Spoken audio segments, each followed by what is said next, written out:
comes the money. Here we go. Money talk. Here comes the money. Money, money, money. Dollar, dollar. Welcome back, and just like that, we are back for another episode of the Footy Forum. It was only yesterday we filmed another one, but you know, double whammy weekend, it had to be done because it has been the craziest 2 weeks in football that we've all seen for quite a while. Definitely in our lifetimes, I would say, maybe even Alex. It's been pretty crazy the way the news was coming in. This proposed European Super League that very quickly kind of collapsed right in front of us. But I mean, the stories were coming in thick and fast. I've never been so attached to my phone, which is quite hard during exams, but it was quite amazing to watch. However, we have to break down and we have to look at all the parties involved, from the ownership of these clubs, from the other stakeholders in the clubs, the managers, the players, what about the fans? There's so much to talk about and try and unscramble in terms of what happened, why it happened, kind of looking at the micro events that took place over that, 3, 4, maybe 5 days. And then also, what does this mean going forward? We're going to try and break into all of that, and to help us, we're going to have 3 fantastic guests on today.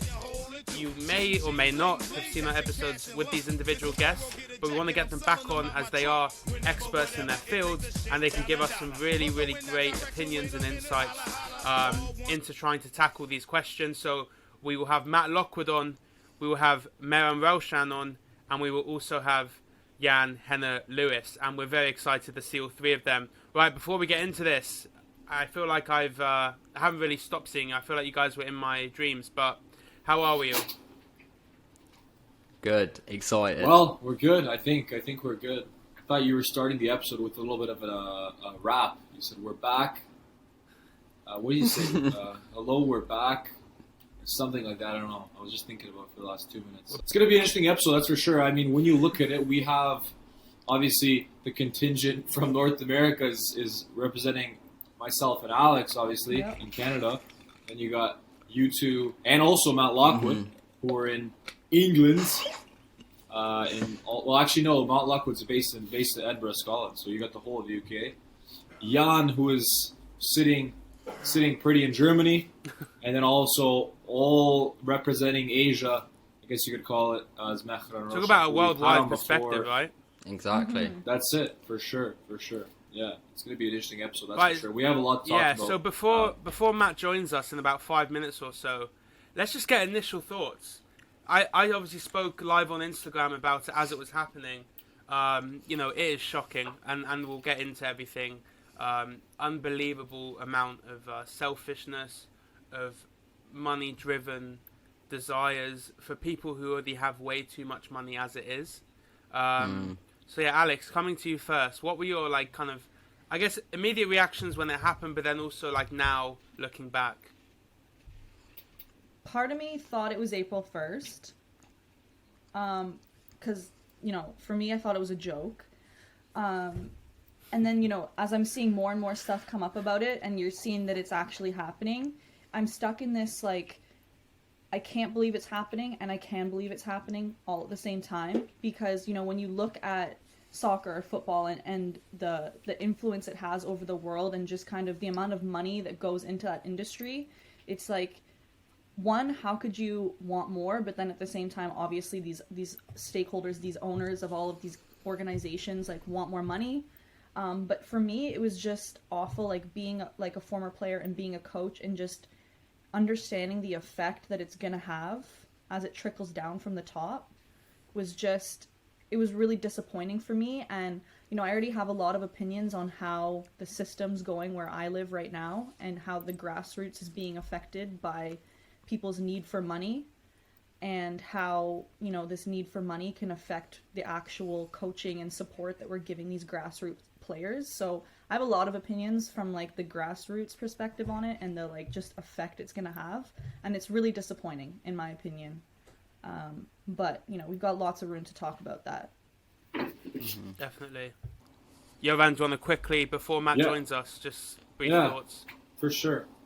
I mean, we all obviously have heard about the overwhelming dislike for this idea. That's from a football love standpoint and all that stuff that doesn't go with the merit of the sport. However, the biggest takeaways for me, the biggest one, is the governing issue in the sport.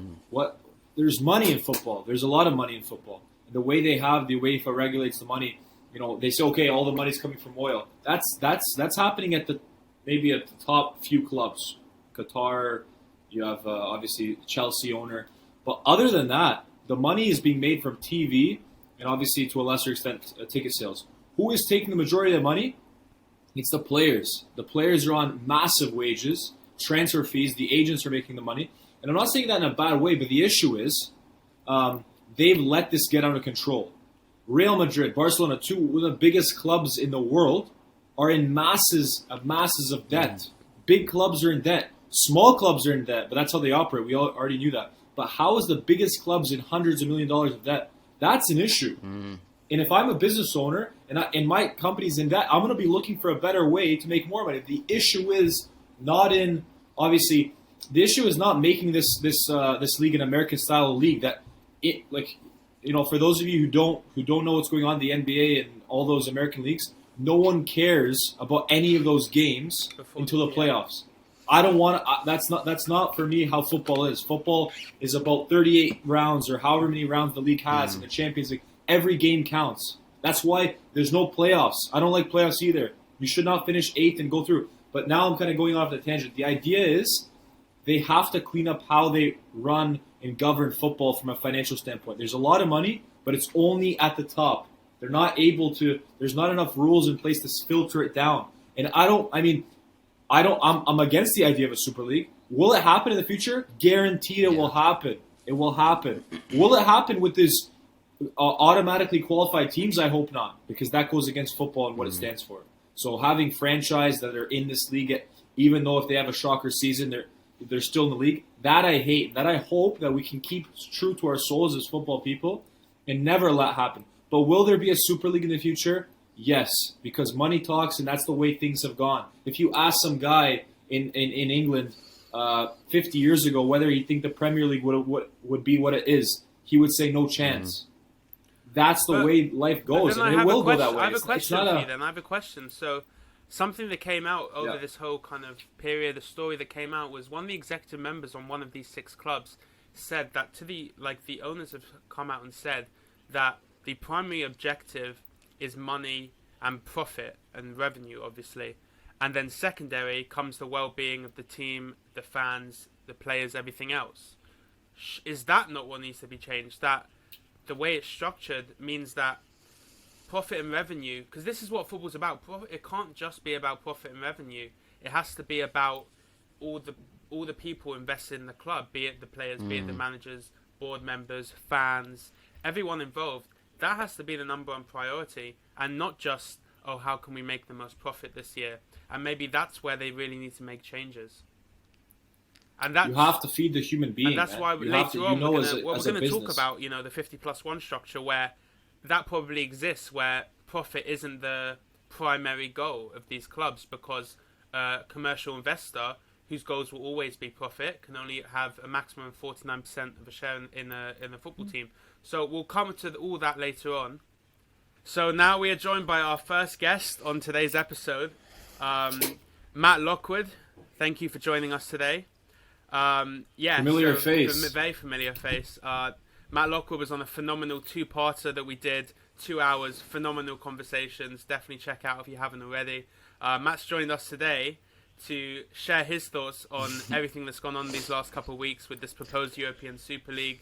Well, I mean, when we did the episode, did you think we'd be sitting here now in the position we are, like COVID-wise? Well, I knew we'd be sitting here and Sheffield United had got relegated. That's it. Oh, Matt, we've missed you.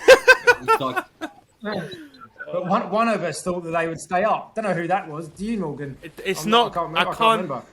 I'm thinking back and I'm drawing a blank. Oh yeah, no, this best way. When you come up with ridiculous comments like that, it's best just to forget them. Absolute shockers of competition. I'm more gutted. I had to get that in. No, of course, mate, of course. I'm more gutted Newcastle aren't going down, because from day one I was insistent about them going down. They could They've still. just done enough, the bastards.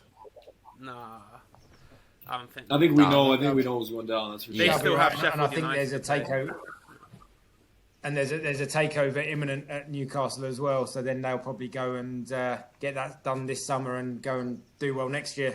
Well, who knows? Yeah, we'll see. But I wish they went down. God, that was a shame. I guess just take us through your initial thoughts, kind of as the story was coming out, but then also kind of now that everything's transpired as it has, looking back, kind of where you sit. I mean, I think when it first came out, you sort of originally you thought it was a bit of a joke because you thought, no, these owners cannot be that stupid to think that they were ever in a million years going to get away with it. To have the audacity to think they could go and set their own league up behind everyone else's back, where it then wasn't competitive, that there was no relegation or promotion and there was no incentives. You look at teams like West Ham this year who have done brilliantly. For them to finish fourth, I know they're not going to now, but for them to finish fourth in the league, that is pretty much like West Ham winning the league because. I know Leicester did it, a few years ago. That's never going to happen again. The likes of, Man City, Liverpool, United, Chelsea, they're too strong now for any sort of small team to do that.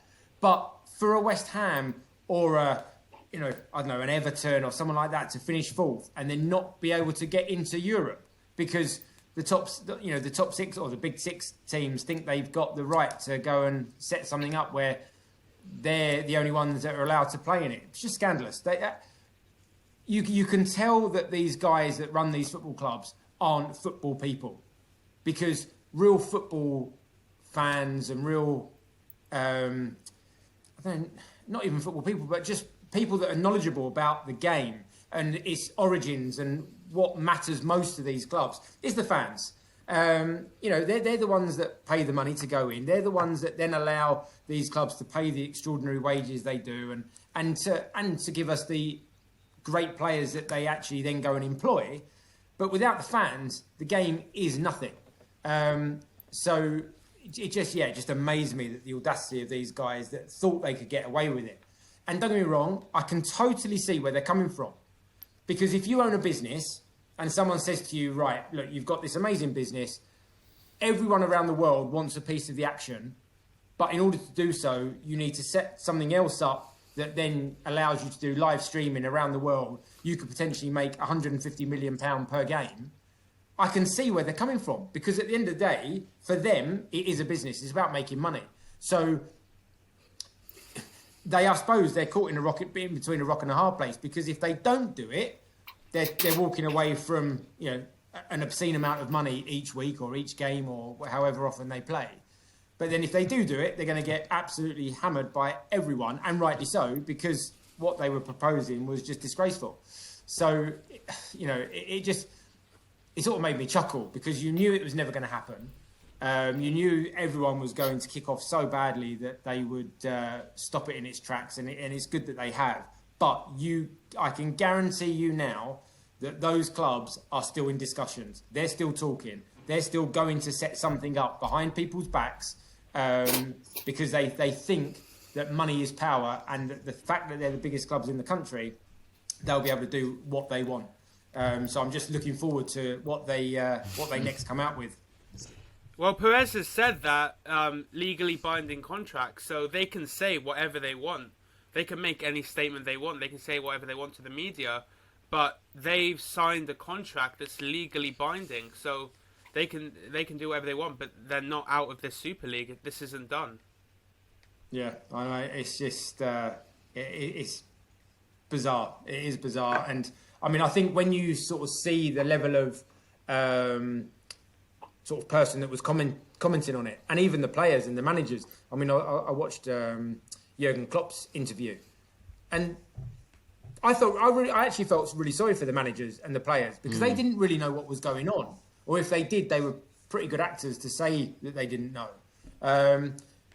Because the owners didn't front up to it, they didn't stand in front of the cameras and take the flak, but the management did, and the players did, and they were the ones that were getting sort of asked all the awkward questions by the reporters.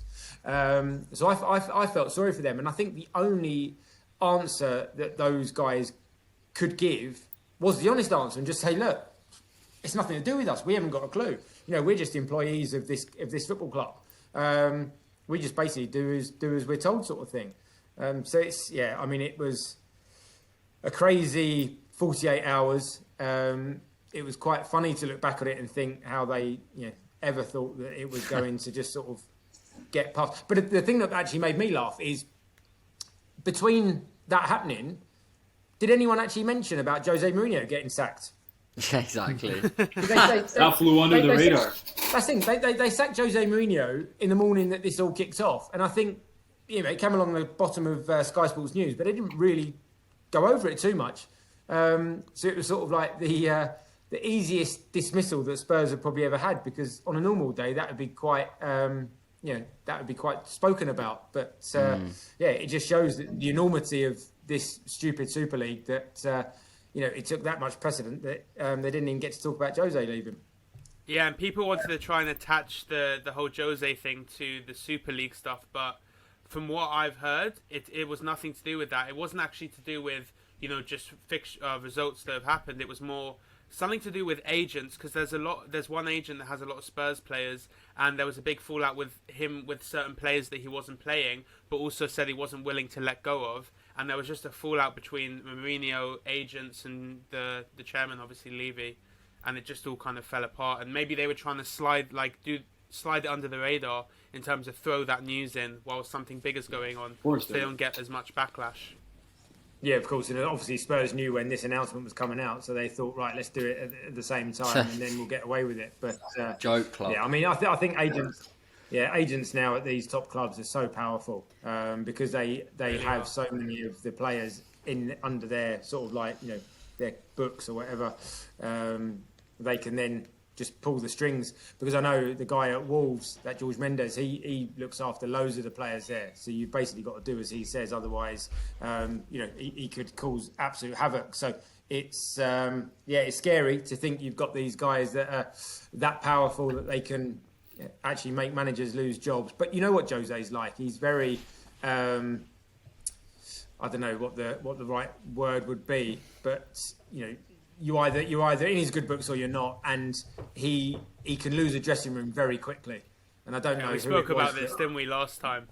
Yeah. These owners that you talk about that threw the managers under the bus in these interviews, they're snakes, because there were board members at the top level that had no idea what was going on. So not only did the owners not share it with the people just below them or the players, no one.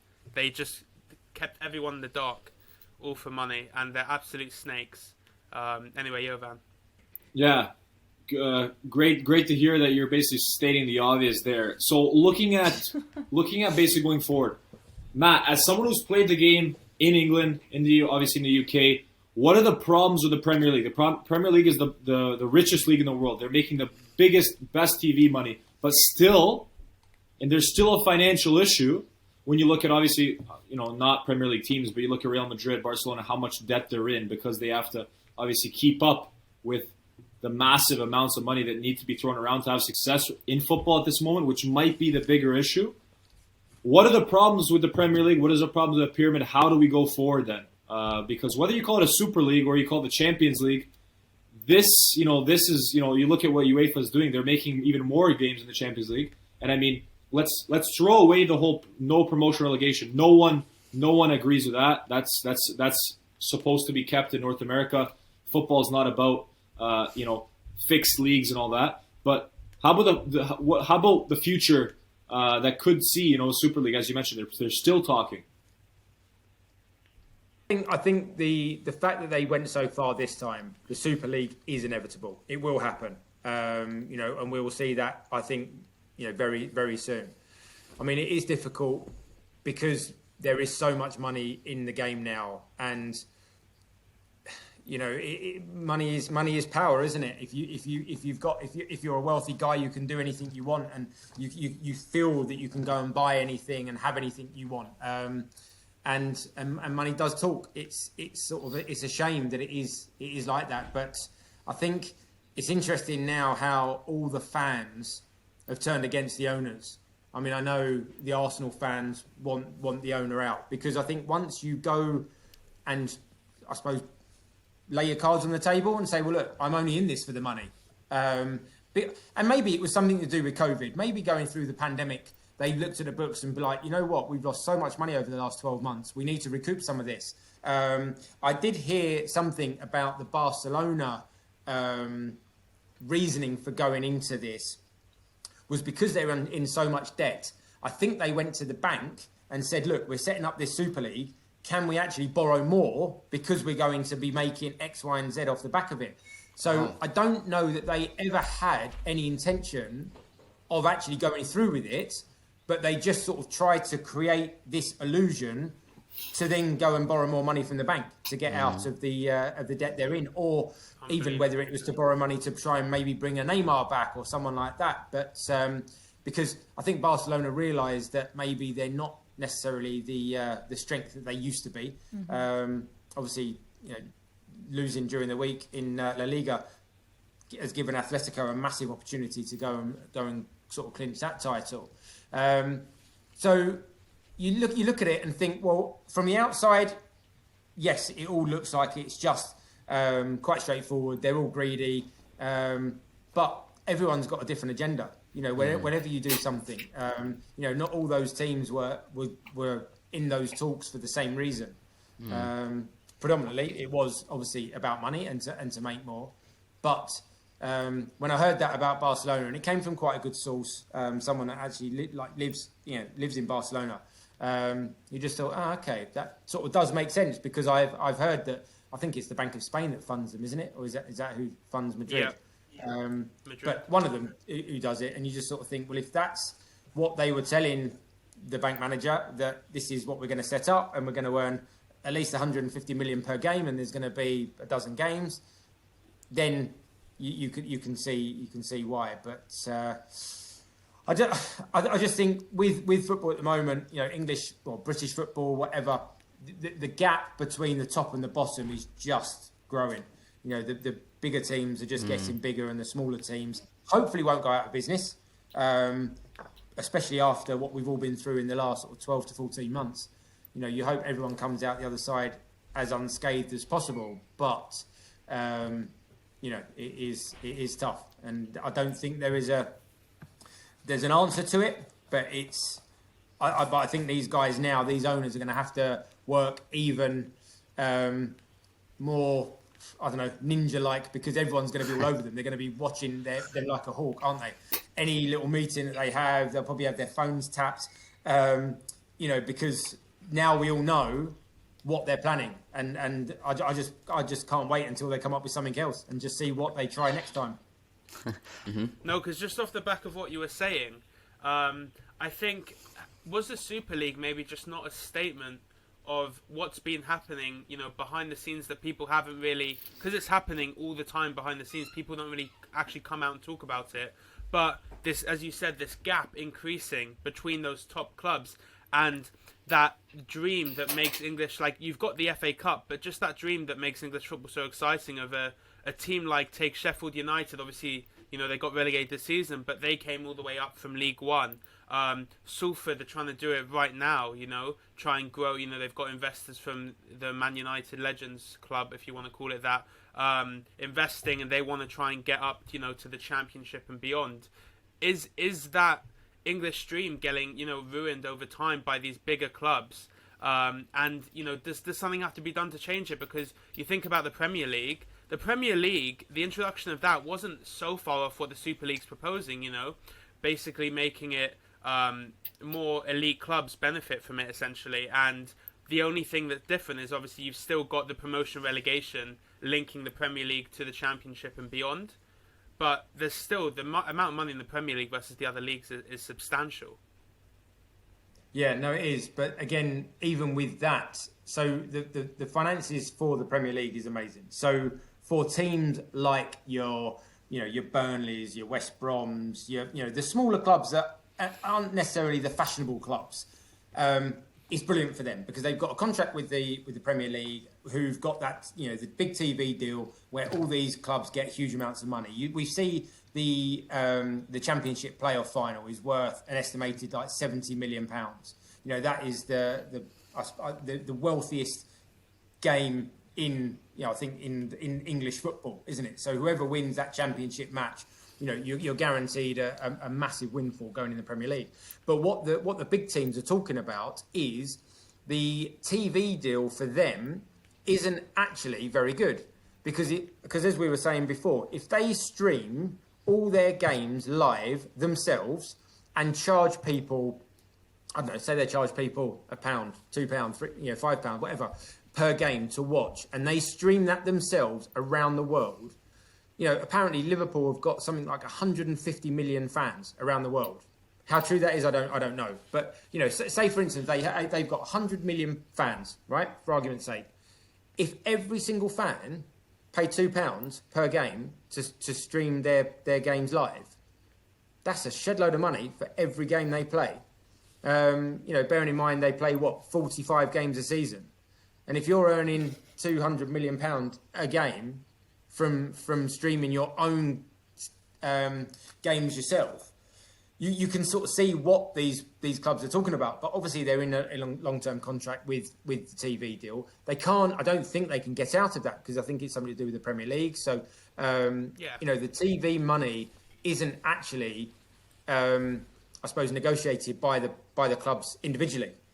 So when you look at that, their hands are tied, so they can't actually physically do anything about that. But you set up your own league, you can then do what you want. You don't need to have Sky or BT Sport or whatever paying you X amount of money because you can go and do this then yourself. So I think that's where this is coming from. Is because they want to, I suppose, maximise their profits, and I get it. I do understand where they're coming from. Ultimately, if I owned, Man United, and you look at the books and be like, right, we could actually make per season another £1.5 billion by doing this. It's quite difficult to say no, and you sort of think to yourself, right, I don't know, it's tough because these guys are all multi-billionaires anyway. So what does another few £100 million in their bank account do? It's irrelevant, really. But I honestly don't think they expected the backlash that actually came off the back of it. Because if they did, they would never have done it. You would, not being funny, but you would never have had a proper football fan, even if they were, multi-billionaires, would have ever said, yeah, this is a good idea, let's get away with it. Like Daniel Levy doing this just amazes me that he had the gall to go through this. I know he's just so money hungry, it's a joke. But even so, he must have known he would have been hated. And I think some of these, big hitters now will try and buy out these owners. I know the fella from Spotify is trying to buy Arsenal at the moment, and I think that with the fans being so vocal about it and they want Kroenke out now, I think that will happen. He'll have to pay through the nose for it, but I can see some of these owners getting bought out, and I know there are guys that really want to own these football clubs. So it'll be interesting to see what happens over the next sort of few months. No, that's sort of what my question was based around. From a fan's perspective, obviously being a fan of one of the top six clubs, top six in inverted commas, that agreed to sign up from England. It was more of a sort of embarrassment than anything. But I think fans are in a difficult position purely because it's not really the players, a manager, and even slightly higher level than that, their fault necessarily. It's mostly the owners. So how do you see the fallout between the fans and the owners? Obviously you touched on Arsenal wanting sort of Kroenke out, but from the other clubs that maybe don't hate their owners as much as Arsenal fans do, what will be the fallout with the fans that are in sort of that difficult position of who to blame? I think that the damage that these owners have created, I think, is irreparable. I don't think the fans will ever forgive them or forget this. I don't know how they can boycott the game. At the moment, obviously, they can't go to them anyway. I suppose it's. Yeah, I just think what they've done, has really has soured that relationship between the fans. It's just, I don't know. It's just bizarre that they. Do you think we could see that next season? Fans standing together and not showing up to games. again, I wouldn't have thought. Well, you wouldn't think so because they've not been to a live game for 14 months now. So they probably desperately want to get back. But that's the only way they'll be able to sort of show that they're disgust with this. When they are allowed to go back in, they don't. And I suppose, if you didn't go back because you haven't been to watch a game for the last 12 months, it's actually not anything new. So you're sort of like, well, we haven't watched a game for the last 12 months. It's just the same old. Let's just not. So that would be obviously one way of showing your disgust. But I just think that they voiced their opinions. We all know what they think. We all know. Not being funny, but football fans don't hold back, do they, with their opinions? You do know what they're thinking. the Chelsea fans camping outside Stamford Bridge and going mental. And I think it was Peter Cech that had to actually go out and calm them down and tell them, look, the club has pulled out and we're not going to go through with it anymore. But the fans have a powerful voice. And I think they need to keep sort of using that. Because, and with social media as well now, where that's so powerful, you can be heard. And I think now these owners realise that the fans aren't idiots. They're not just willing to roll over and take any sort of medicine they're given. So it might make them think sort of twice about this in the future. But like I said, they're all money hungry, and they're all successful businessmen. Ultimately, I suppose they're only as successful as they are because they are so driven and so hungry for success and to make as much money as possible. And if you've got that mentality and you've got this carrot dangling there that you think, oh, I could really go for that, it's probably it's a hard thing not to go for, and we've seen it was that tempting that they've all gone for it.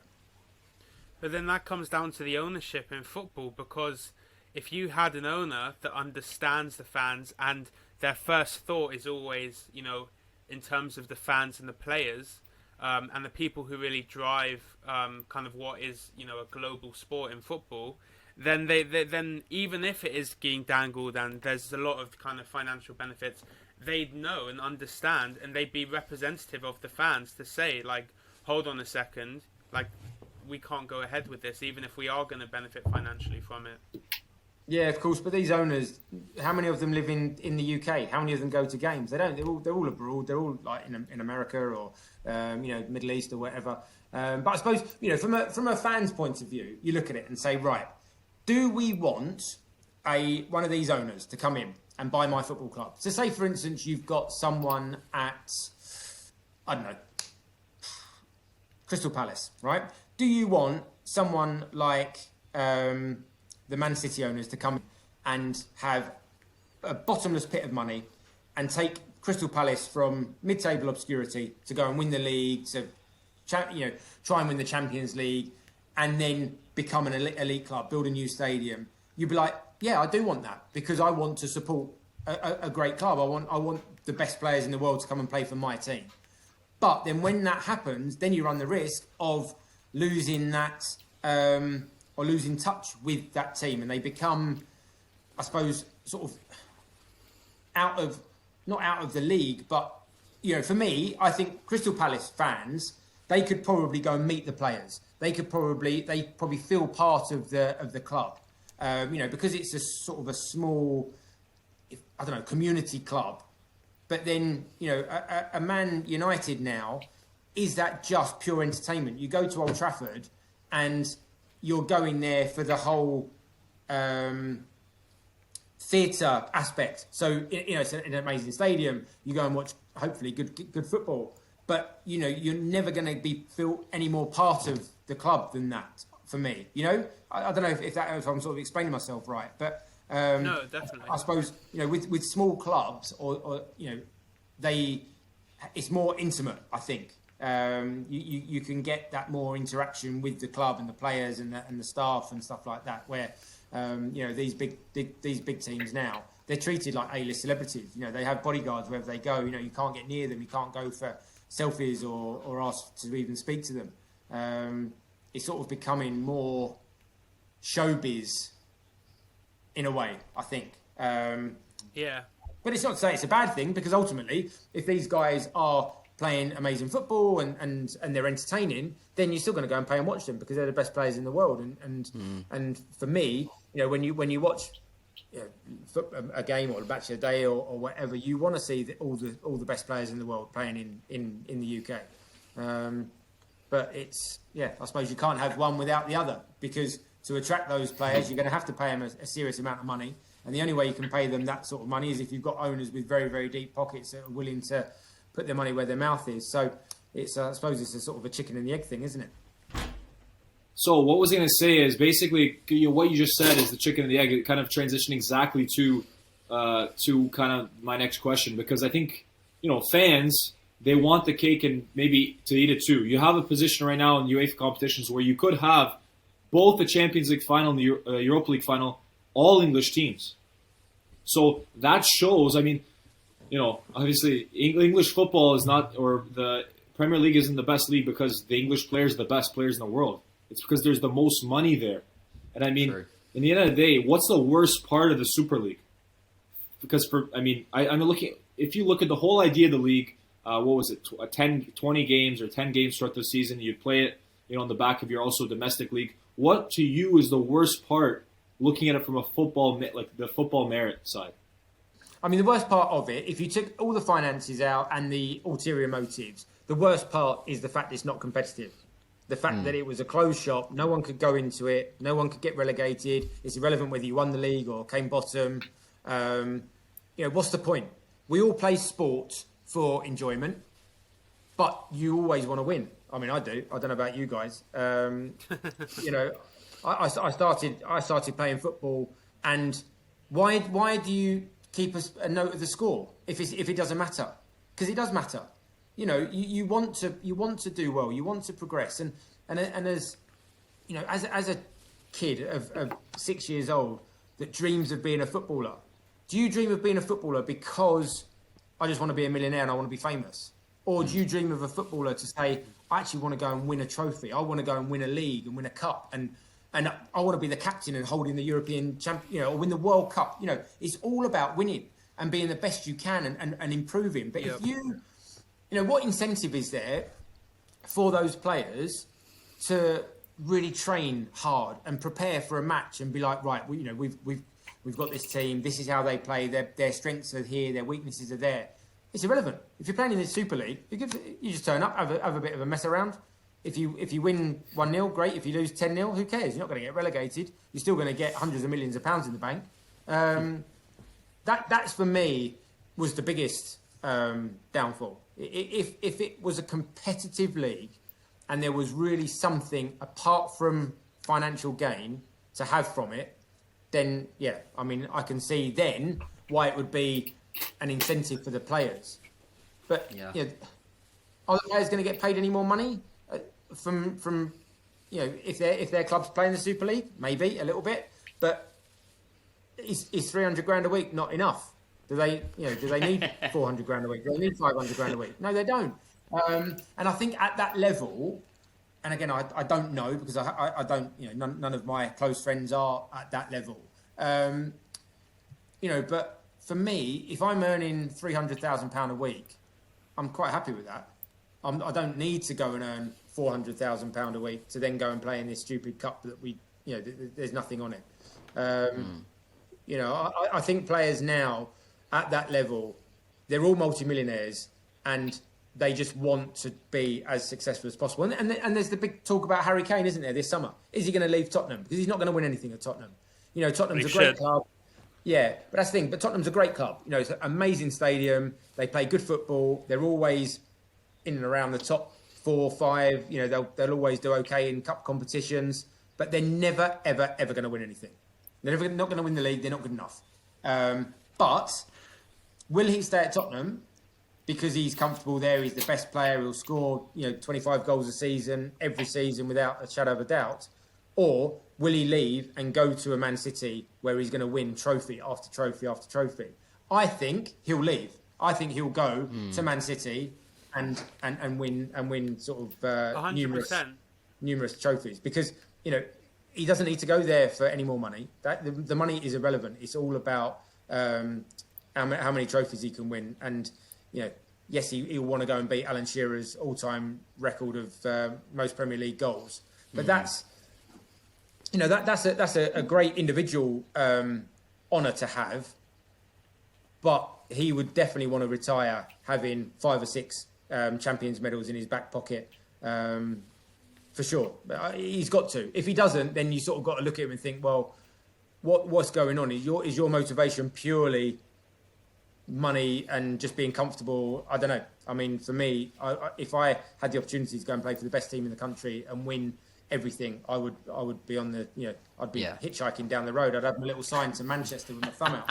I mean, I agree. But that's just me. Maybe I'm sort of, I don't know. Maybe I'm different, but I think he'll go this summer, and I think he'll go to.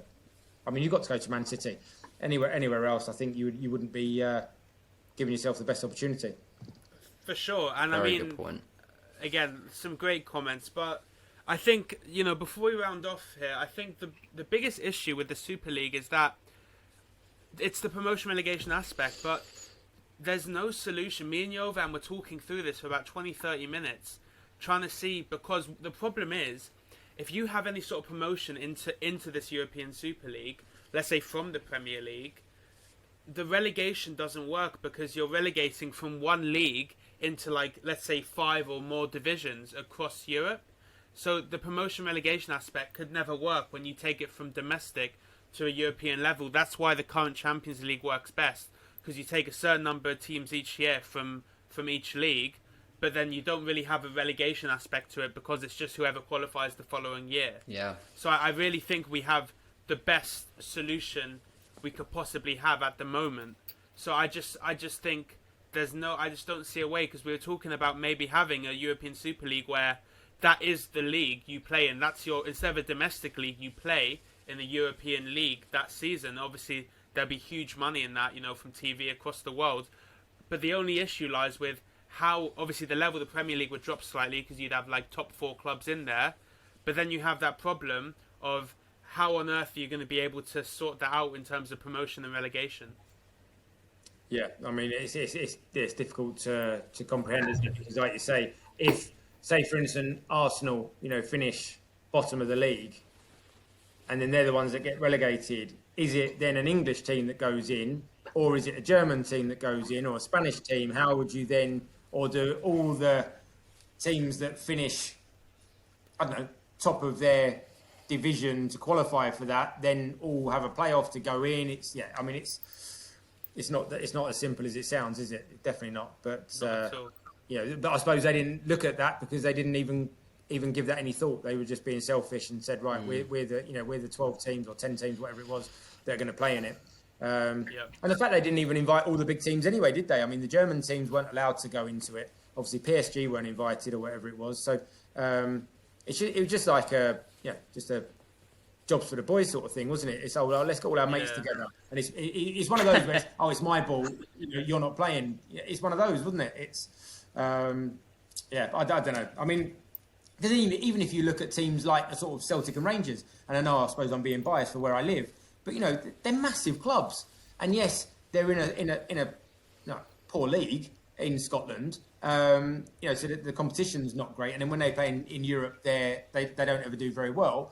But these clubs are massive. If you give those guys those finances to bring in players, they would, loads of good players would want to come and play in Scotland, because the atmosphere at Ibrox and Parkhead is off the charts. The Glaswegian fans that go and back them every week is just unbelievable. I mean, the games I've been to at those grounds, like, it feels like the ground's actually going to collapse. The ground, I've heard. the ground definitely moves. The atmosphere is amazing. So you sort of think, well, then why can't those teams be involved? Why can't the top teams in Turkey or wherever? There's so many big clubs knocking around. Why is it just these ones that feel that they are have the right to set this up? It's just because they're all mates, aren't they? So they just sort of like, let's go and set up our own division.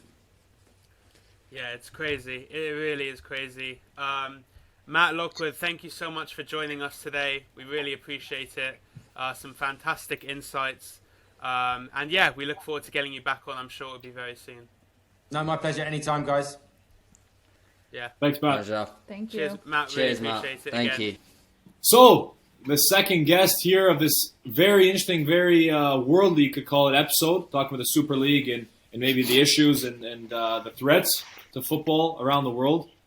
You could recognize him if you watched his previous episode with us. It was a good episode, so definitely check it out. Mehran, how's it going? Thanks for joining us again on this episode. It's a pleasure, guys, to be back. I enjoyed the last session. A lot of amazing feedbacks from people that I know and people that I don't know as well. It's great to talk to you again. For sure.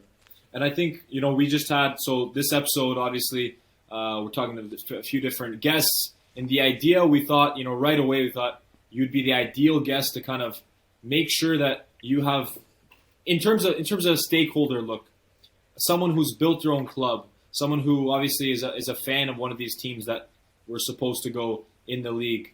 I thought it would be obviously a great perspective from you. And the good thing is because, a lot of us are watching Sky Sports and they're watching the aftermath in England, and the fans in England obviously hate the idea. The local fans hate the idea.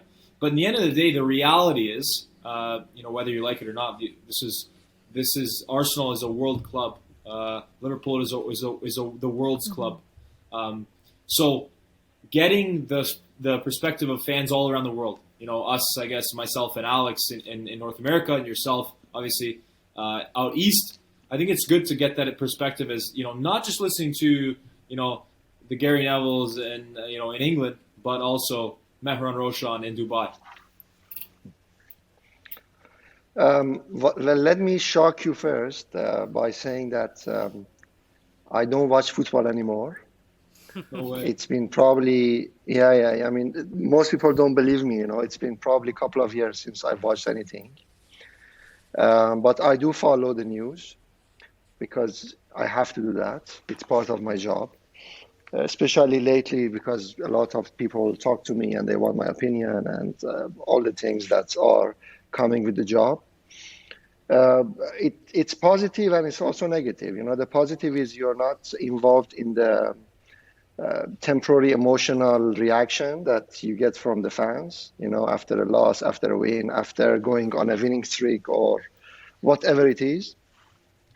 Also on the negative side, it's sometimes you have no idea what's going on, So with regards to the Super League, it's really interesting because another journalist spoke to me a few days ago. I think it was from the Express. And they wanted to know what it means for the fans, especially the die-hard loyal fans who have had seasonal tickets for generations, some of them. What would happen if the European Super League goes ahead? I mean, imagine a family who has had seasonal tickets for 30, 40 years. What now? I mean, if there are no Premier League matches for them, because, a lot of uncertainties happen. So, well, the first thing is football is changing. We've all seen it in the last probably decade or so. It's now a business, I would say. Unless you're a fan. If you're a fan, it's football club. If you're not a fan, even if you're a player, if you're a coach, it's a business. It has been commercialized every year, and it's just going to the next level. So the whole idea of the Super League, and the reason that these so-called ugly 12 teams or dirty 12 or whatever you want to call them, coming out and saying we're going to do the Super League is more money, more revenue streams for the clubs. Because think about it, the number one sport in the world, football, look at the revenue streams of these clubs. I mean, look at English Premier League and then compare that to NFL in US. I mean, it's 5%, probably 5% of what the NFL earns just from the TV rights. So people want more money, businesses have to perform. And that was the main logic behind this move. And that's why people were so angry, especially the fans, because they were never considered, how a fan feel, how somebody who goes every Saturday or Sunday to a match. Nobody cared about that. It was like the pocket and the bank account of the owners. That was the main reason this happened. When it will happen, nobody knows, but it's inevitable. It's just a matter of time, and all the agreements with the UEFA, FIFA, whatever it is, it will happen. So it was a very interesting comment that you made, basically. That was like, you think it's going to happen. It's just the fact that UEFA or FIFA's pockets haven't been lined. And I think that's a very interesting comment, because I think in the end of this, and some people have kind of brought it up to light, is that UEFA has come out of this somehow the clean guy, nothing wrong with him, the hero in effect. The thing is, in the end of the day, UEFA is basically just really mad about this because they're not seeing that those percentages in their pocket. The one thing I'll say, and I want to hear your thoughts on this, is that the importance of money streaming down to the grassroots. Because sure, this is what UEFA does in effect. They do take money, and they do definitely line their pockets in some ways, but they also provide a service that funneling the massive revenues they're getting from the Champions League and the domestic leagues to these grassroots football clubs. That's so important. So how would that look, and how would that obviously affect football development going forward? Things are changing even with UEFA for the past few years. They are really trying, as you said, to amplify their efforts with youth football and the grassroots level and whatever it is. But again, it's not about grassroots. When you speak to all these organizations, they talk about the importance of roots and basics and foundation, but in reality, they have other priorities. So whether they would pump more money to grassroots if they get involved with the Super League, or if they get more money, they might do a bit just to show off and say we've done our part. But it's not a priority, because even if you speak to the major clubs in Europe, I can talk about Spain, where I have some connections with the Spanish teams. These clubs have great setups. It's unbelievable the way that they operate, but other clubs feed them. It's not like Barcelona and Madrid and all these clubs have their own production of players. It's they get players. They basically rob other clubs, or steal players, or in best case scenario get a player at a minimal fee from Valencia, from Malaga, from whatever it is. So it's even grassroots football, if you think about it, even that is commercialized. It's a child who has enough talent and enough potential. If he is living in south of Spain, he will find his way to Barca or Madrid eventually through other clubs. So it's not about how do I put it in words? It's not that if UEFA spends more money on grassroots football, anything would change. Everything is the same, unless UEFA spends money with average or lower tier clubs. That's where the money has to go, and that is not the case right now. At least as far as I know, it's usually the big names. Usually the incentives are not result oriented, but statistic oriented. They look at, okay, how many players did you get? How many are going up? And this does not work with grassroots, because who's finding players? It's your local clubs. It's that small club that most of the time is run by one guy. He's the coach, he's the accountant, he's the scout, he trains.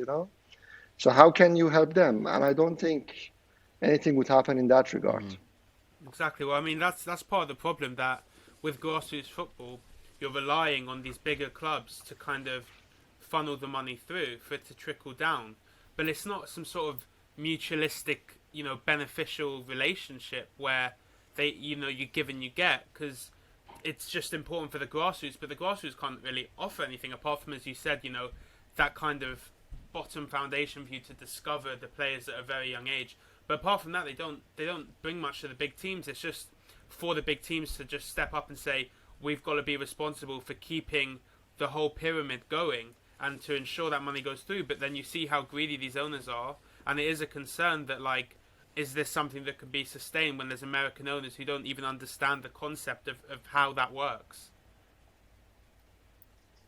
It's a business. I mean, it's if you're not a fan, if you're not emotionally attached to the situation, or if you zoom out and look at the situation, it's so clear. It's just business.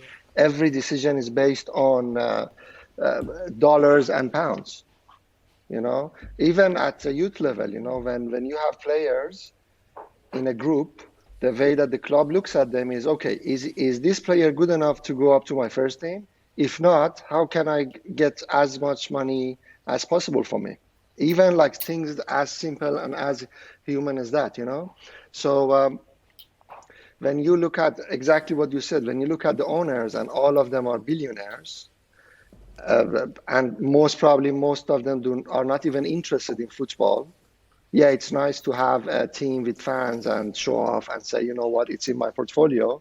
But most of the owners are just businessmen, and they want to be active in different sectors of industry, you know.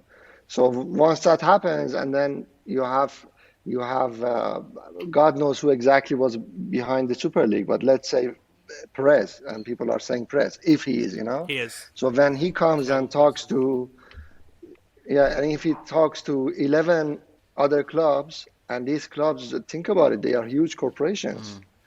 You know, they have boards of directors, they have like a structure, they have educated people. So suddenly they say, yeah, let's go, and they make such a poor decision, which forces them to apologize within a few days. It shows you it's all about money and greed, you know? Yeah, I mean, I want to jump in there and I mentioned earlier that as soon as I saw this whole thing happening, my immediate reaction was grassroots, and that's just because that's how, you know, I'm involved in the game, and obviously that's how it affects me. And I keep coming back to this crossroads, or having this conflict, because I think as a whole, like, we have to redefine what we mean by sport, and like what our objective is with this. Because when I'm trying to coach, or I'm trying to mentor, or whatever it is that I'm doing with these players, I'm conflicted on what message I'm trying to teach them. Because am I trying to give them the wholesome, you know, understanding that I had of sport when I played, and I want to instill that in them? Or am I having to be more realistic about what the reality of it is now, which I don't fully understand, because I didn't experience this new reality that they're finding themselves in. So when I was growing up, like, you played a sport because it was an outlet for you. It was teaching you life skills. It was, you know, it was something that you did to supplement what was happening in your life, and it was to improve your quality of life, and it was to teach you things like to be on a team, to respect others, like to work hard, that if you put the work in, that you're going to earn something from that. And I don't see those being the lessons that we're, you know, as a coach, I don't see myself being in a position to be able to coach those lessons necessarily anymore, because it's not really true to a certain extent. And I know, I mean, I might get in trouble for saying this, but I don't care. But there's a league, and Jovan, you'll understand what I'm saying, but there's a league we have here called OPDL, and I don't know why more people haven't been talking about it, but it's literally the Super League. Like, if you think about it, when I grew up, we had OYSL, and the best teams, you earn a spot in that league. And if you're at the bottom of the league, you get relegated. It was the same format that we see in the Prem, and now they have OPDL, and your club buys a license, and you're in the league. And then the teams that are in the league, you can only be recruited for our provincial team if you're in this league. So we're literally living Super League here in Ontario, and no one seems to have had a problem with it until we're seeing it on this massive global scale of the Super League. And you know, no one's talking about how closely related those are, and it's like we're already living that reality here, and I'm already seeing a difference in how players are and how they interact and how they work. And I have so many players that their drive to be better, their drive to work their way up, their ability to see that there's a channel, or there's a pathway for them. They're like, well, we're on OPDL. You know, we're the top of the top already. And there's not this drive to keep being better. And there's like an entitlement that I'm seeing from like 12, 13, 14-year-olds. And it's not to blame them. It's just It's the environment that they're being put in. And so I don't know, that's why it really, seeing the Super League, it didn't shock me, but it just kind of, it bummed me out, honestly, because I'm already seeing what happens when you create that structure, and it makes it less enjoyable, quite honestly. And I know that it's inevitable, like sports becoming more and more of a business, and Jovan said it, you've said it, Matt Lockwood said it too earlier, like this is gonna happen, the Super League's gonna happen, but I think as a whole we have to go back and reevaluate and say, what are we trying to get from this sport? What does sport even mean? Like, what is the purpose of this? And stop pretending it's something that it's not, because I don't feel like it's that, you know, the sport that as I knew it anymore. I don't know if there's a question in there, but No, you're 100% right. so, I mean, It's I think. yeah. I mean, just to build on that, like, to be honest with you, that right when she said that, I mean, I'm not going to act like I thought about that. That's unbelievable, because we do have a league, and to trying a little bit more context in this league. Canada being a huge country, basically, I think bigger than the size of Europe itself, we have to operate in regions. In our region, we have the Ontario Player Development League, that is basically the most expensive league to play in. You could say, I mean, in theory, it should be the highest quality of league. In a generalization, it is. However, like anything, there's exceptions. There's players that can't afford the $5,000 a year that it costs. So all that stuff, I mean, when Alex says it, it's like, hold on a second, let's zoom out and say, this is exactly what we're seeing. We're not seeing the story of those stories. What we like to see, where maybe a coach starts with his players at the age of 6, 7, 8 years old and builds that team up to be a team that, you know, can get promoted and continue for success. When I have some teams, I mean, I'm thinking about the teams I have now, it's hard to say, you know, we can do this because you're locked in this league that, I mean, in the end of the day, it is about money. And I mean, we could talk about this from a lot of different angles. You mentioned about those grassroots clubs, the clubs that are not the Atletico Madrid Academy, the clubs that are basically the Real Vallecano out of that, you know, they're taking all the players from those smaller clubs that, you know, how they operate. Well, they're definitely non-for-profits, and they need to be more funded because they need to have the ability to never see that pay-to-play model. Because I think pay-to-play is in Canada, it's really been judging on the expenses of the programs. It's, you know, it's basically the last laugh is you know, we're the ones being laughed at because we're charging so much money to play. However, the best players, this is a generalization, but they're typically people that can't afford that, and that's the reality. You know, they're maybe brought up in tougher environments, and they're tougher players, and they work hard. They have those things. Nothing's given to them. So, I mean, Alex, that's a great point, and I think, you know, I'm gonna have to do some reflecting on that in terms of the soccer context in Ontario where we are. I don't want to jump totally in a different direction, but we talk about, you know, the reality that it's a business. And in the end of the day, I mean, I think Morgan was mentioning early in the episode about, you know, the owner's mentality is first, the fact that we're running a profitable business is the number one priority. And the second is that of the success of the team. And typically, they should go hand in hand, you'd imagine. I mean, that's maybe, again, something that you wouldn't take for granted. However, in the end of the day, it has to be that way. You have Perez, who's the president of Real Madrid, who is made out to be a terrible person. However, his club's in 400 million debt. So explain then how, I mean, when you're paying players millions and millions and millions, you know, where's the solution? Because you can't run a business that's in that much debt, and it's only going to grow.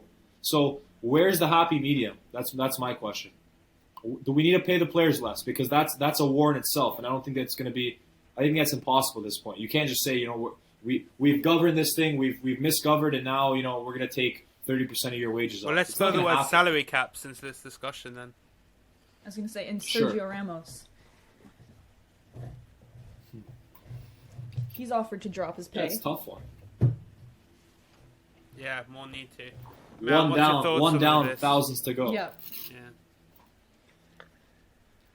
Well, salary cap, it's not going to work because you're talking about a free market, you know, and there is, I mean, I'll give you an example. They tried this in my country, Iran, because the economy is controlled by the government. And of course, the politicians love to use sports as a tool to control people. So it's a point of interest for them.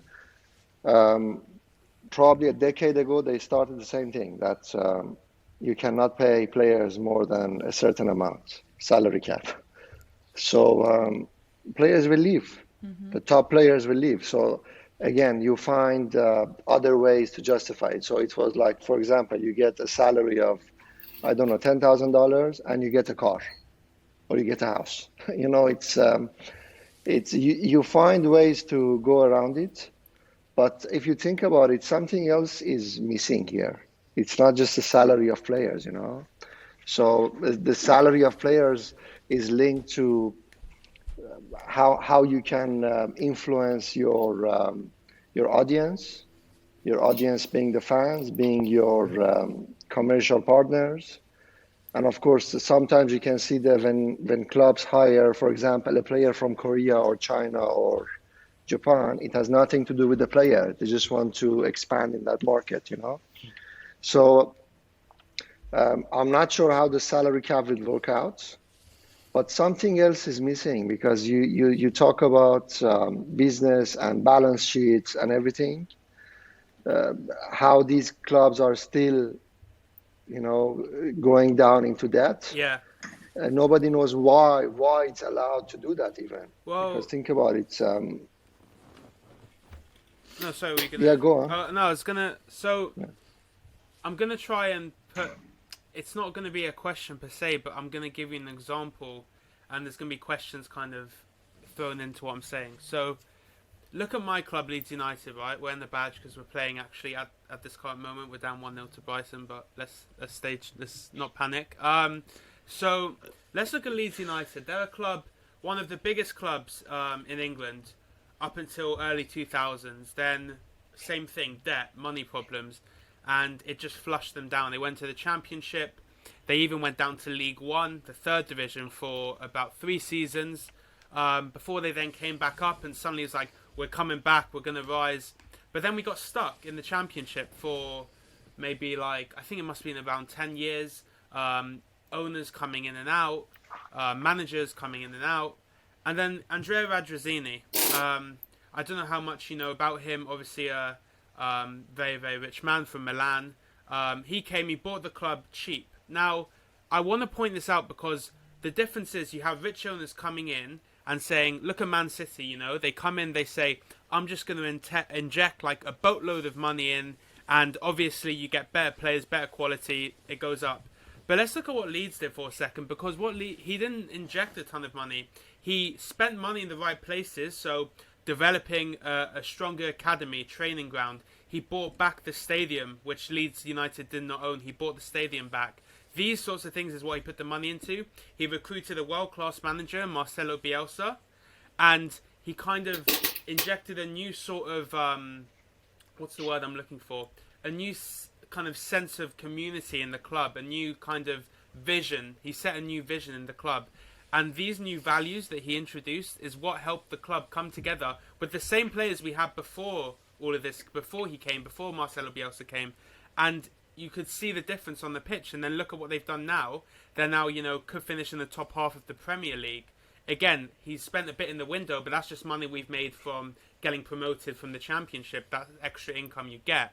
So he hasn't come and just injected money, and it's a different way. And I think this is an example, a blueprint of what football should be like. You look at Leicester as well. Leicester have a model where they sell high. They have players who they cash in on high value, but then they'll replace those players with just the same quality but at a low price. So they're making profit the right way, rather than an owner coming in and just injecting a ton of money and doing it that way, which I think is the issue in football. So are we? Yeah, but Leeds are 10 to the table. Leeds are 10 to the table. I know, and then there's a second part to this question of, as I said, there's a lot wrapped into this. Of there's a give and take, as you said, have your cake and eat it too. So Man City fans, they don't want to see the Super League stuff, but they love being where they are right now because a ton of money's been injected, and it's adding to the ceiling in football where you can't break past it because this amount of money they have, this unlimited budget, is too big of a barrier. So, and if it keeps going this way, obviously we are going to see a Super League. So are we too far that it can't be reversed, so that the way teams succeed is by managing a club in the right way and not just having a huge injection of money. So teams like Leicester, teams like Leeds, who have a model for success, don't have that ceiling, and it's anyone's to play for. And that's what I wish I could see. But are we too far that we can't really go back to that now, and it's too commercial? It's all about sustainability. You know, it's I mean, with Leeds United, that's a success story for a club like Leicester. You know, being in Championship, coming back to the Premier League in the right way. You know, and as Johan said, they are not in the top 6. So it's a different formula for clubs that they want to do it in the right way. But that is not going to work with the big clubs because it's too late. I mean, they've tasted money. They've everything in the club is top class because of the money. How can you go back? Because it's not about you. It's if you want to make any changes, how are you going to compete with the United and Liverpool and Chelsea and everybody else? So this mess that everybody's in is not going to change. It's only going to get worse. You know what I think? I think Morgan's name was William Shakespeare back in the day, I think, because that was who he was in his previous life, because he's a dreamer. His head's in the clouds. However, I mean, it's a good point, right? We all love those stories. We all love the stories of, obviously, Leeds coming back to the Premier League. We like the stories of, as you mentioned, Leicester, Bournemouth, who were, I think, a few minutes away from being extinct as a club, and somehow they went back to the Premier League. And so all those stories are great. However, here is the reality. Arsenal, and this question's directed at both, obviously, Mehran and Daniel, as an Arsenal fan as well. Arsenal have more fans outside of London than they do in London, which is a reality, and that's been the way for a long time. And we'll go to Mehran first, should Arsenal be allowed to play their home games in Dubai? Should they be allowed to play their home games in New York City, in Miami? What's our thoughts on that from a global perspective? Because, there is fans in London. That's where the club is based. That's the historical thing. Mm-hmm. But when you look at it and you say, we are running a business and we need to be, we're signing players from South Korea that maybe, we have a better player in Barnet. However, South Korea is going to take us X amount of million in a year in TV. So let's go to Mehran first. Should Arsenal be allowed to play their home games outside of the Emirates, potentially in Dubai or Beijing, etc.? Well, I mean, it won't be English Premier League anymore. If you're playing outside England, it's not the English Premier League anymore. And it's not always about the home team; it's the logistics as well. So, yeah, in terms of commercial aspect of the game, yes. I mean, money can change everything. But look what happened with the Super League. Something not radical. Something that, let's have the best clubs compete against each other. The idea was nice, but then it goes from an idea to, okay, let's do it. People go against it. So that is not going to happen. But I know what you're saying, because when we started Arsenal Soccer School here, the first question that I asked them, I said, why Arsenal Soccer School? I mean, Arsenal is an English club. Why not Arsenal Football School? And immediately they said no, because, in the US, so which was the right decision, don't get me wrong, because I understand now that it's a business and they wanted to have one brand everywhere in the world. So they were okay with sacrificing their own tradition of, okay, not football, let's go with soccer. So anywhere, even in the UK, even in London, if you go to Arsenal Soccer School, it's Arsenal Soccer School. It's not Arsenal Football School. Even in London, yeah. So money can change everything. I genuinely believe the money has to go to the pocket of right people for something to happen. So most of the time, if you see a project failing, it's because the people that make that are decision makers are not happy with the decision. Okay, I'm not happy with the outcome for me. the UEFA and Premier League, and I mean it, they did not care about the fans when they said it will kill the game and all these things. No, it's about money. What about the TV rights? What about the Champions League? So English Premier League home games outside England. I mean, never say never, but I don't think the fans would take it easy. That's definitely the vision for this European Super League, like to play some of these games in, countries in Asia, maybe a game in Australia, maybe games in the Middle East, Saudi Arabia, places like that's definitely the vision they see because, and I think, Dan, before you give your thoughts on the Arsenal perspective, because it is a joke that they thought they could join the league, I think that part of the problem is that you have this European football, whereas you look at NFL, for example, the National Football League, American football as we call it, they play games in London. Same with the NBA, they play games in London and Paris, regular season games. But the difference is that is always going to be the best league in that sport. So it's that if they say you're going to go play in London, you go play in London because that's what the NFL do.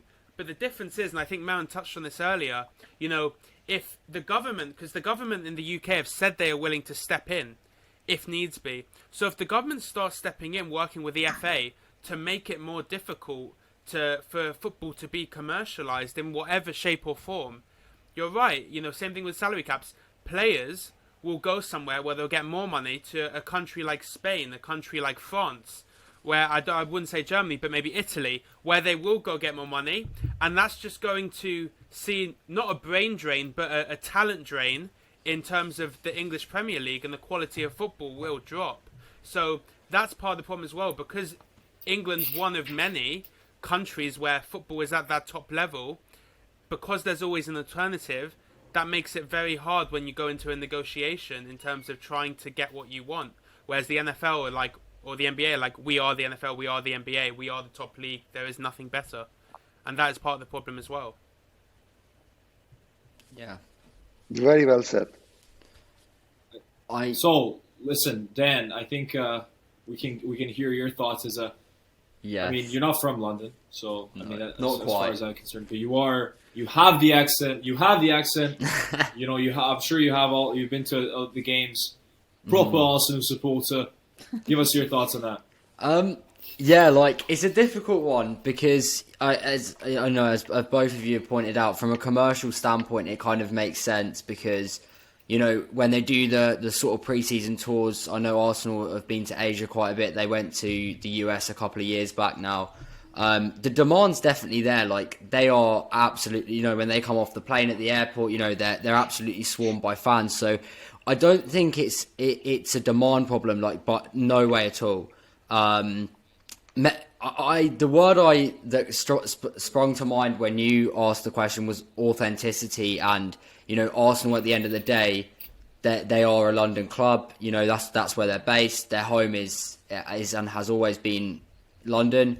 But then that begs the question: are those fans, just because they live in London and can go to games regularly, are they more valuable than a fan in Dubai, for example? Just because they can't access the games, I don't think that makes them any less valuable. However, I do think there is a certain level of authenticity and the origins of the club that you have to stick to. Although Morgan just did bring up a good point that made me question my answer a little bit, which was having the idea of maybe going to a city to play. For example, Arsenal do an international games, for example, and go to New York City to play Manchester City in a game that means something, because it would be a Premier League fixture. So I guess to conclude, I think from a commercial standpoint, it does make sense. It's an interesting idea for sure, and I could definitely see it happening in the future. But I think it just lies with the authenticity and the origins of the football club, I think, as a whole, as to why it would be looked down upon by fans in and around London and in the UK, I think. I think, just to follow up on that, something that's going to come into my head as we're listening. Obviously, I might come across as though I'm the radical supporter of the Super League. Definitely not the supporter of the Super League because of one heavy reason, and it is the whole promotion relegation. This is, for me, the most important thing in terms of football evolution, because in the end of the day, no one way of thinking is gonna like live forever. 30, 40 years ago, we had maybe Nottingham Forest who were dominating in England. I remember, they were playing European Cups. Before that, Blackburn Rovers. Before that, basically the idea is Barcelona, back in 10 years ago, they were dominating. They're still, good, and maybe even before that they weren't. So evolution of the sport makes for a self-sustaining system.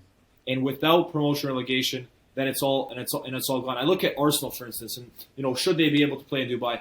The authenticity, I feel, is gone when you're charging £80 for a ticket, because at that level, I mean, who's getting in?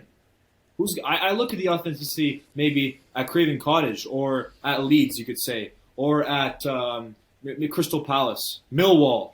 That's authenticity there. Yeah. Arsenal, I mean, I'm an Arsenal fan as well. And maybe I don't sound like it, but the real Arsenal fans, the proper ones from history, the majority, I don't know if they can afford to be at all these games when you're charging 80 pounds a ticket or however much it is. And I've got to say that's that a big point. the Emirates, I've been to the Emirates and the home fans with friends, and there is this feeling, like you walk around the stadium, it's all beautiful and stuff, but there is this feeling of like a more like elite commercial sort of feeling to it, even not in the boxes, but just and I have been to the boxes in the Emirates and they're lovely, but even just the normal stands, like the upper tiers of the stands, you get this feeling of people just sitting there kind of watching it. It removes this, the passionate ones, that's who you're driving out by charging more money. A lot of the passionate ones who just, it's not a question of if they'd spend every single last penny on tickets, but sometimes they just cannot afford it when they're paying an upfront amount for season tickets, and they look at the price and they don't physically have that money. And you're not going to get a loan saying, hey, do you mind going to the bank? Imagine going to the bank saying, hey, I need a loan just to get my season tickets for Arsenal. It would be like that, though. It literally would be like that. Like, that's the sort of prices you're talking, which is just ridiculous. Like, it's a joke. And it's interesting, Jovan, because these things, like, ticket prices and all these other things, I think that comes into the conversation of changing, the ownership structure so that fans have more of a say in terms of the voting rights, and talking a bit about this 50+1 rule that exists in the Bundesliga.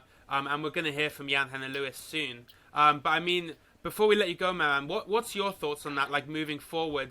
Do you think changing ownership structures in England, potentially other teams, it's been done in Germany, and there are questions around a couple loopholes around it, but what's your opinion in terms of the ownership structure moving forward? Is it just a question of making sure these owners are ones who appreciate the fans, like this owner who runs Spotify, rumoured to be looking at buying Arsenal, and he's saying, listen, I'm an Arsenal fan, everything I would do would have the fans in mind. This is just about bringing these kinds of owners instead of these American owners.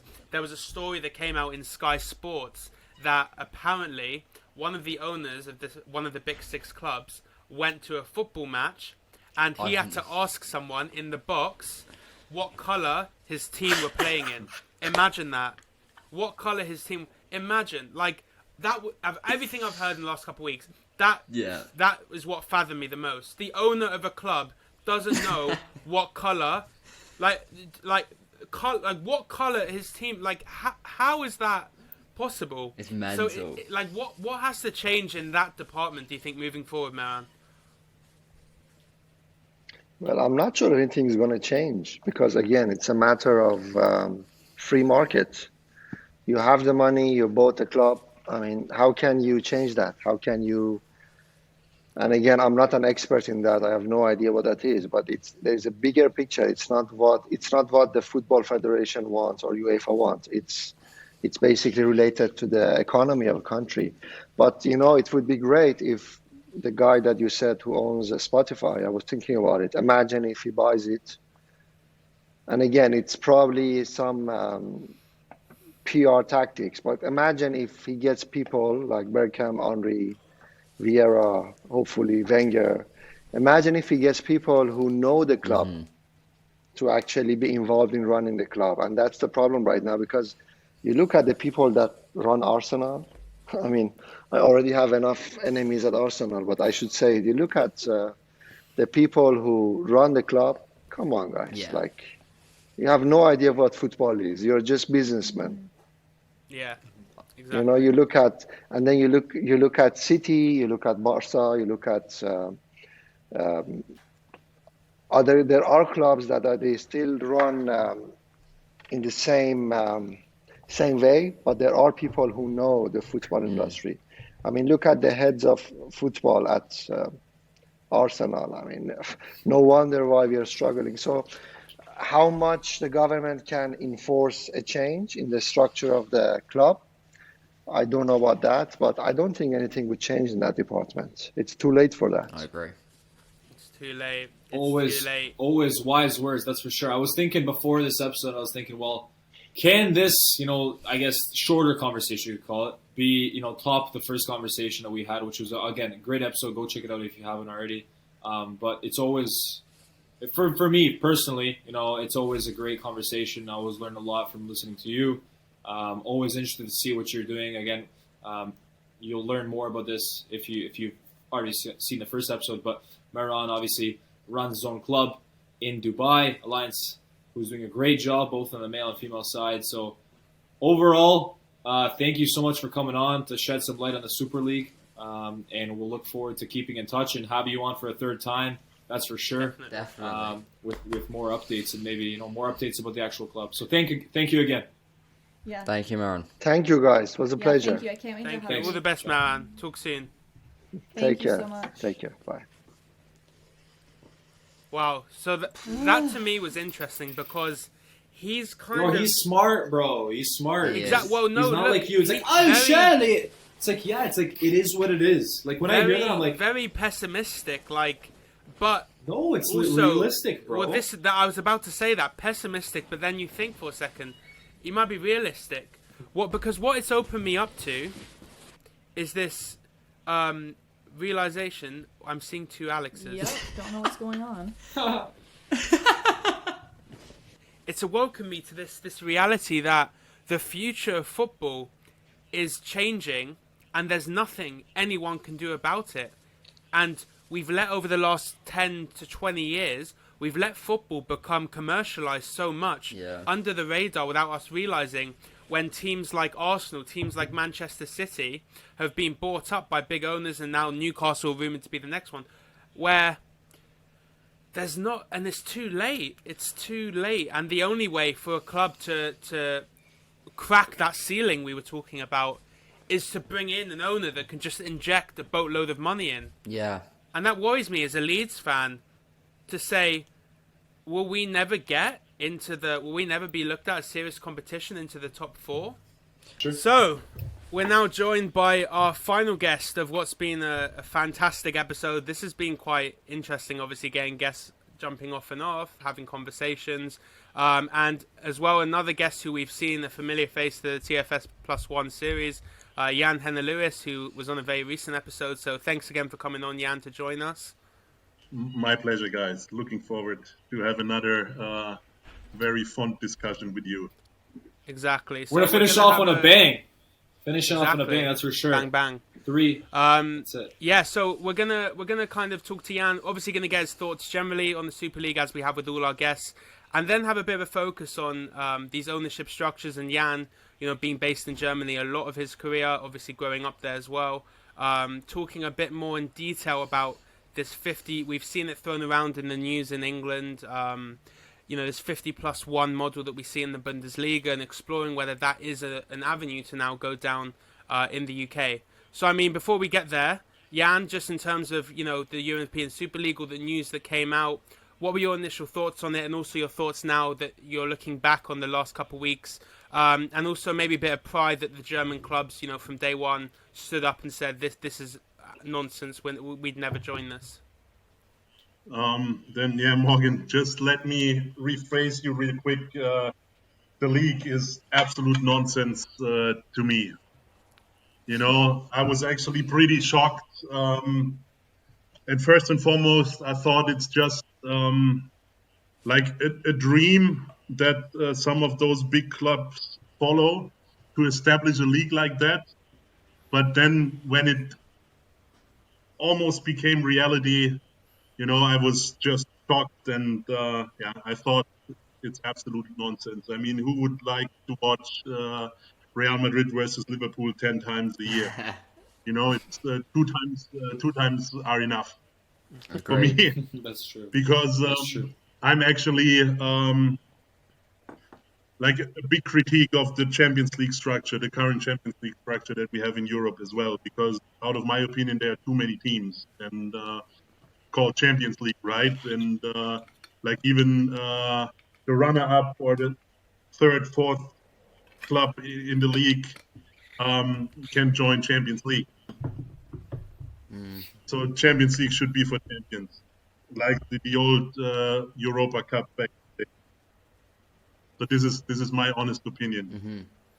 Yeah, and then just one more question at the moment. So, what's your thoughts on obviously this issue of money and commercialization these football clubs becoming businesses more and more, and adding a ceiling on teams that are trying to compete at the top level in the right ways? We've mentioned examples of Leeds, who got an owner in, and he really just established new foundations, set new values that have seen the club go back from the Championship to a competitive Premier League team, not by just injecting money, but by bringing in a great manager. As I said before, they bought back the stadium, all the right values. A team like Leicester, who have a very successful model of, bringing in a player and then showing they become a very high quality player and then selling them on a high market value, buying in players under the radar at a much lower price and then bringing them to fill these positions. They constantly fill the position with a top quality player after they sell someone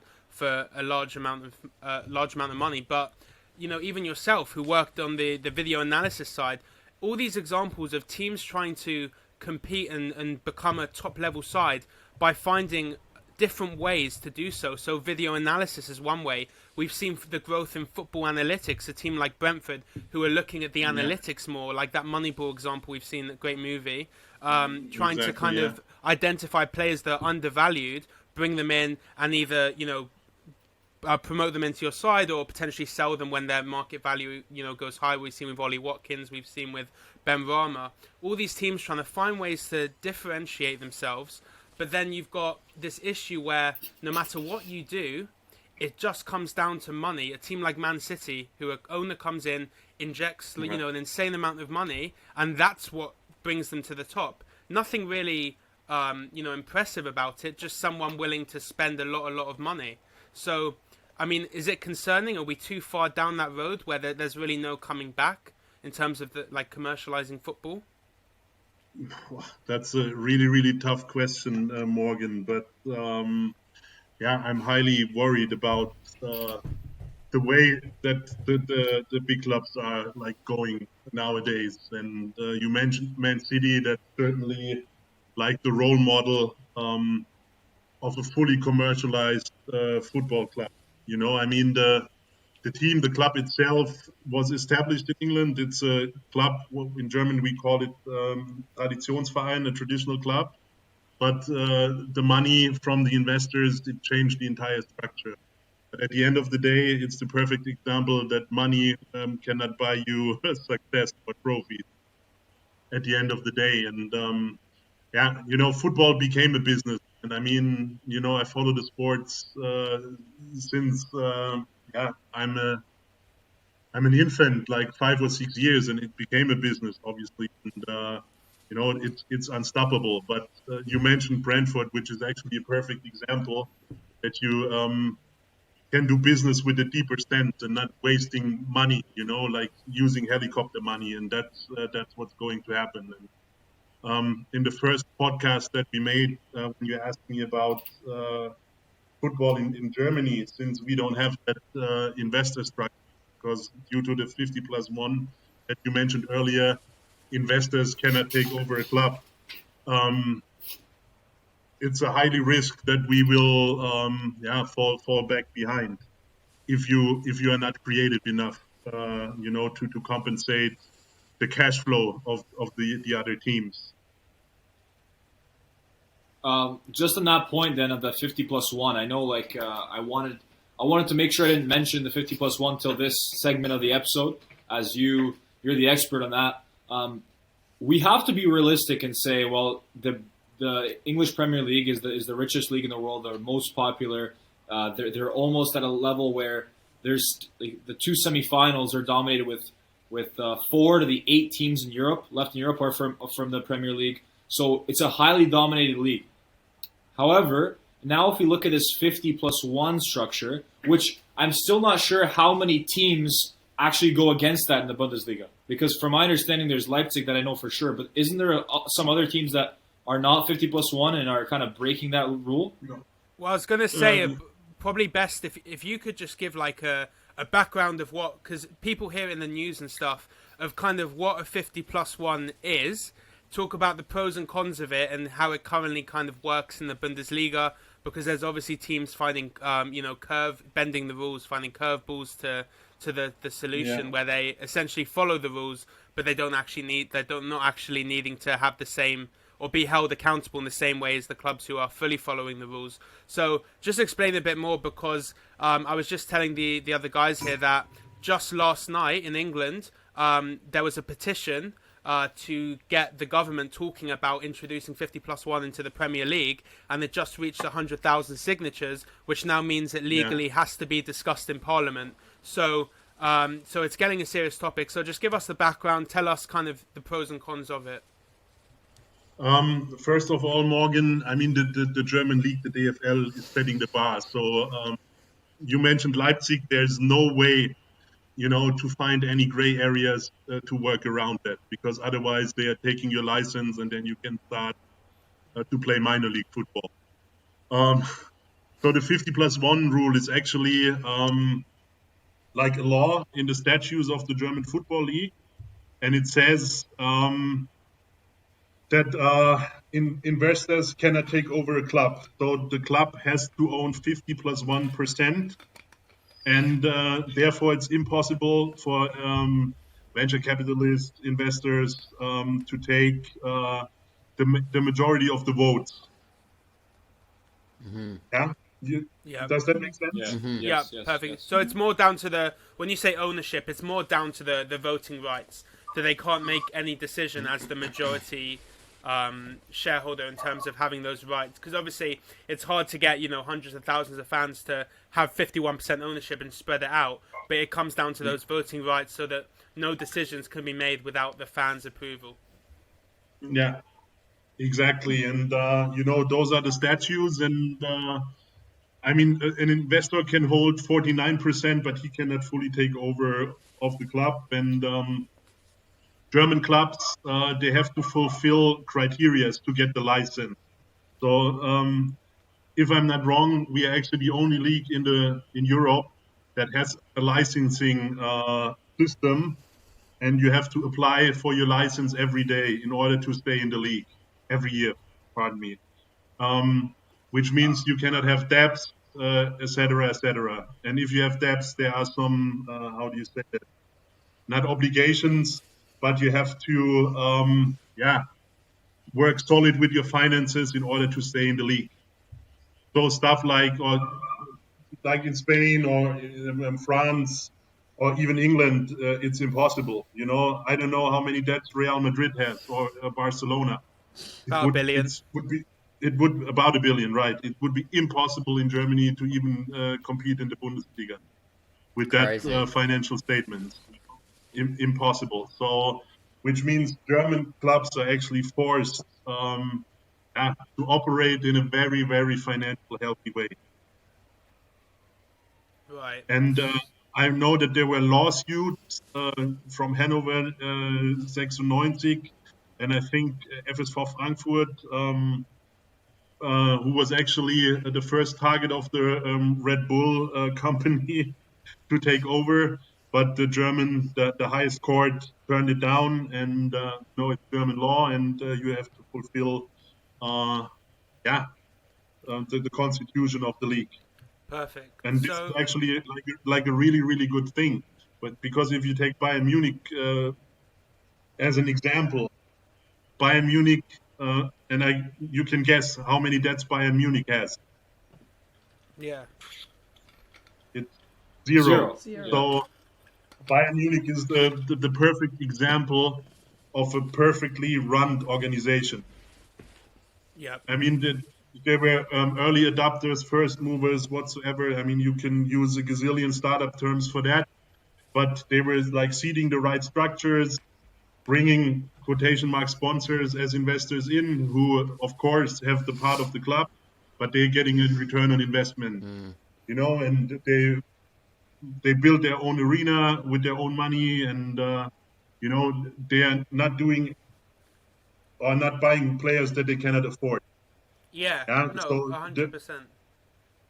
Karl-Heinz Rummenigge and Uli Hoeneß, the two presidents, yeah, they are setting a bar. When they think that they cannot afford a player, for instance, yeah, or that an investment does not make any sense, Yeah. and that's like a really really good thing. And I mean, you have plenty of examples in England, like Portsmouth, like your club, Morgan Leeds United, who Yeah. were being held by investors that actually stepped out, and then the clubs went bankrupt. And yeah, it's a long way to step back to the place where you actually belong, right? Yeah. So what if the people from the Emirates they step back from Man City? What is going to happen with the club? Let's kind of think about the pros of the 50+1. So you've got, as you mentioned, Bayern Munich are an example that it is something which can be successful. People argue that without the ownership, you don't have the same money being pumping in, and you can't compete at the top level. Well, I'd argue otherwise, because you look at teams like Bayern, you look at teams like Leipzig, who we'll come to, because a bit of an asterisk there, but teams like Dortmund as well, who have a great recruitment system. They bring in young players, and they put them through the academy, and they make sure they work on these individual players' growth, and either keep them on or sell them for a high price and continue to make profit, rather than just take out more debt and spend. And that's when your net spend kind of goes through the roof. So there's positives, and there's also lower ticket prices. Something that's big known about the Bundesliga is lower ticket prices. This Correct. Yeah. everything the fans do for the community. There's a bigger attachment between clubs and local communities. There's no doubt about it. I mean, to give you a personal example, I've actually been to the Allianz Arena. I went on the stadium tour, and when I went to buy tickets for it, 17 euros. And I'm looking, I'm on the phone to my mates. I'm like, 17 euros. I'm like, this must be a scam. I was like, there's no way. 17 euros for a tour of the Allianz Arena. I was like, no, this is a scam. Let's be careful. But 17 euros it was. I went there. Phenomenal stadium tour. I mean, they take you through the whole stadium. They give you interesting stories. So, I mean, the value for money is phenomenal. And the same goes for the ticket prices. They're much lower and they're much more affordable. The focus is on not necessarily how much money we can generate through ticket sales, but what can the fans, who are the most passionate, what can they actually afford? And that's what they charge. So those are all the pros. Correct. But then we've got cons. We've got examples of cons, which I'll let you elaborate on. But just to kind of introduce them, we've got Leipzig, who find a way to kind of rule bend in terms of having their employees own those voting rights. So in actual fact, they own the complete team, and they have more than 49%. And also, you've then got a team like Schalke, who have been in the Bundesliga for, I think it's 38 years maybe, and just been relegated for the first time in in generations, really.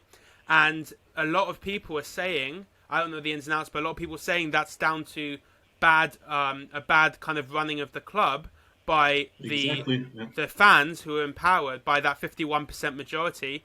They've essentially done a really bad job of running the club, and now that sees them go down into the second league in the Bundesliga. So, I mean, just talk about those a bit more, because there are cons to be wary of. Morgan, absolutely, but I'm actually impressed how well informed you are. That's really, really great. But let's go back to Leipzig a little bit, because that's actually an interesting project. And out of a business perspective, it was actually great. A great and smart move from the Red Bull area management. Because, when we were holding the World Cup in 2006, Leipzig built that brand new stadium without having professional football in that, I think, 800,000 city, inhabitant city, and no other club around in a radius of 200 kilometers.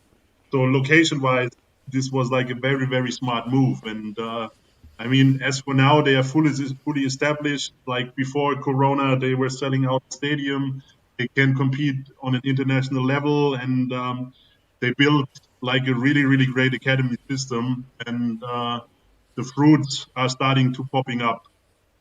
And I don't see it so bad. And like I said, due to the regulations, they have to, do serious business, So they are not buying players left and right for a crazy amount of money. So what they are doing, I mean, they have their structure with their farm teams in Salzburg and in Brazil and in Africa. They are bringing players to Salzburg first. Then once they are developed, they're taking them to Leipzig, and then they are selling them for a ridiculous amount of money, like Upamecano now, who's going to Bayern Munich for 60 million. Naby Keita, who went to Liverpool for, I think, 50 million 2 years ago. Yeah, And Konate is rumored to go as well. exactly. So they have a really, really good and strong squad within what we discussed earlier as well. Great coach who is getting transferred to Bayern Munich now. And I don't see it that bad. And when they started, Morgan, that's correct. They were using that gray area in the clubs. We have a law for clubs actually in Germany, and das Vereinsrecht. And they were using that gray area, but it's not like that anymore. And, It's not, so they don't have an unfair advantage, because I think that's what other teams are no, claiming, that they have an of unfair course, advantage through that. they're using the money, same as for my former employer Hoffenheim, to build a great structure and to have like a professional setup and to actually give the player the perfect microcosm to develop, and then they're selling the players. So, and it's attracting talent, and once you have a good coach who is putting the pieces together and develop a great squad, they are highly competitive. And even on an international level, I mean, they made it to the Champions League semifinals last year. Yep. So this is like a really, really good project as well. And as for Schalke, you know that Schalke had a Russian investor, right? Yep. So, and they are pumping the gas throughout Europe, but sadly they pumped out money from Schalke, and Schalke had a president who was running like meat factories all over Germany, and he got really, really bad media coverage for not paying minimum wage and this and that. So he was stepping back and pumping his money out as well, and that's the downfall of the club. That's certainly a negative aspect of 50+1 as well, Yeah. because once you have someone who is holding the 49% and is struggling financially as well, then stuff like what is going on in Schalke is going to happen. Yep. And I think the major con that I mentioned earlier is that you're about to lose your international competitiveness. I mean, of course, we have Bayern, and Bayern can compete like that for forever, and then you have Dortmund, who actually developed a decent cash flow because of their great program, like developing players and discovering players all over Europe, developing them and selling them for a maximum price. They can compete, and Red Bull can compete, but the scissor, is going like this in Germany as well. Really? And why do you think that is? Because the idea is the 50+1 rule stops that. So then my question to you would be, why do you think that is the case? It's tough, Because isn't it? because you have clubs, like I said, like Bayern, like Leipzig, like Dortmund, that are using Wolfsburg, for instance, that are using that 50+1 rule in a very clever way, because they bring in the maximum level of investment is it called investment ship or something like that? I don't know the term. In and they have a great management structure, so they can operate with the cash that is being provided by the investors or quotation mark sponsors. And Yeah. then you have teams that are maybe coming out of areas uh, with less inhabitants, with a lower fan structure. And yeah, I mean, they can compete in the Bundesliga maybe for 1 or 2 years, and then yeah, they fall back Yeah. behind because the other clubs are buying the players, and Right. it's tough. It's tough.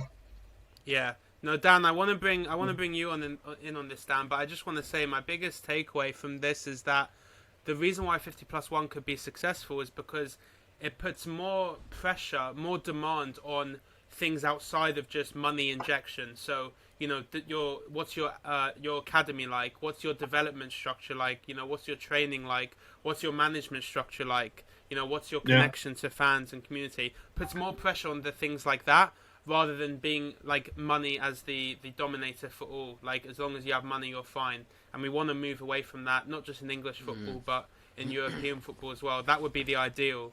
So it's a lot to think about. I mean, Dan, what's your thoughts on this? I think that it could definitely work. I mean, for clubs like Arsenal who still have, I would argue an incredibly passionate fan base.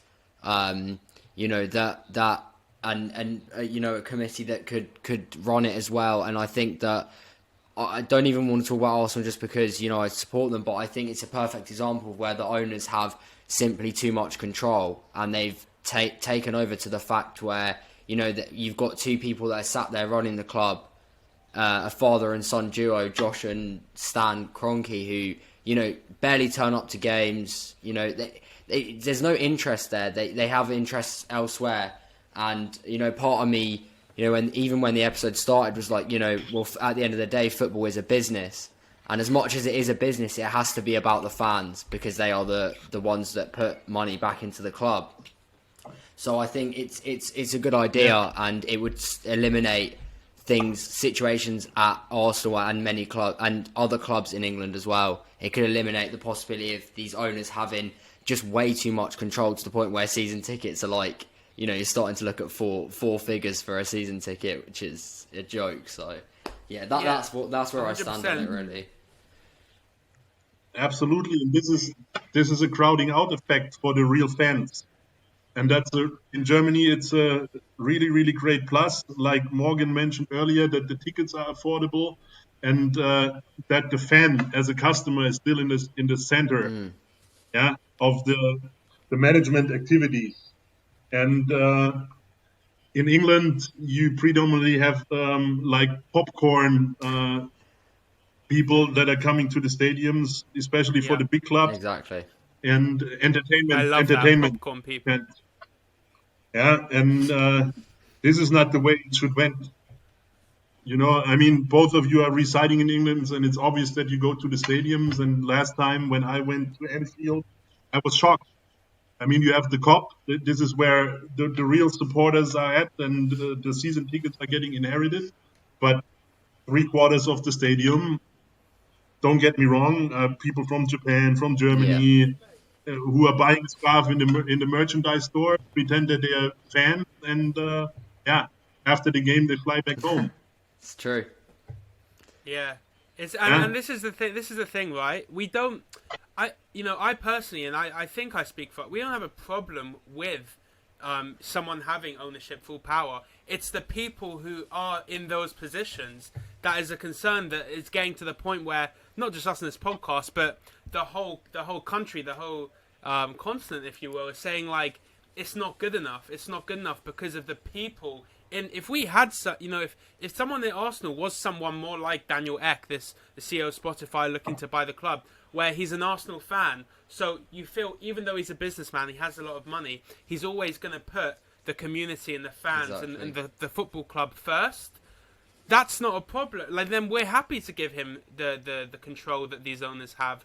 But because of the number of clubs who have these sort of owners in place that only want, and this has been happening for years, back at Ken Bates, when Ken Bates was at Chelsea and then came to Leeds, like these owners have been around for too long, And that's why, you know, after the Super League stuff, it's Morgan, getting to the point where Daniel we can't Daniel handle it Ek is anymore. Daniel Ek is not a philanthropist, man. He's obviously he's not buying the club, and he's not gonna lose all his money. He's going there for a reason.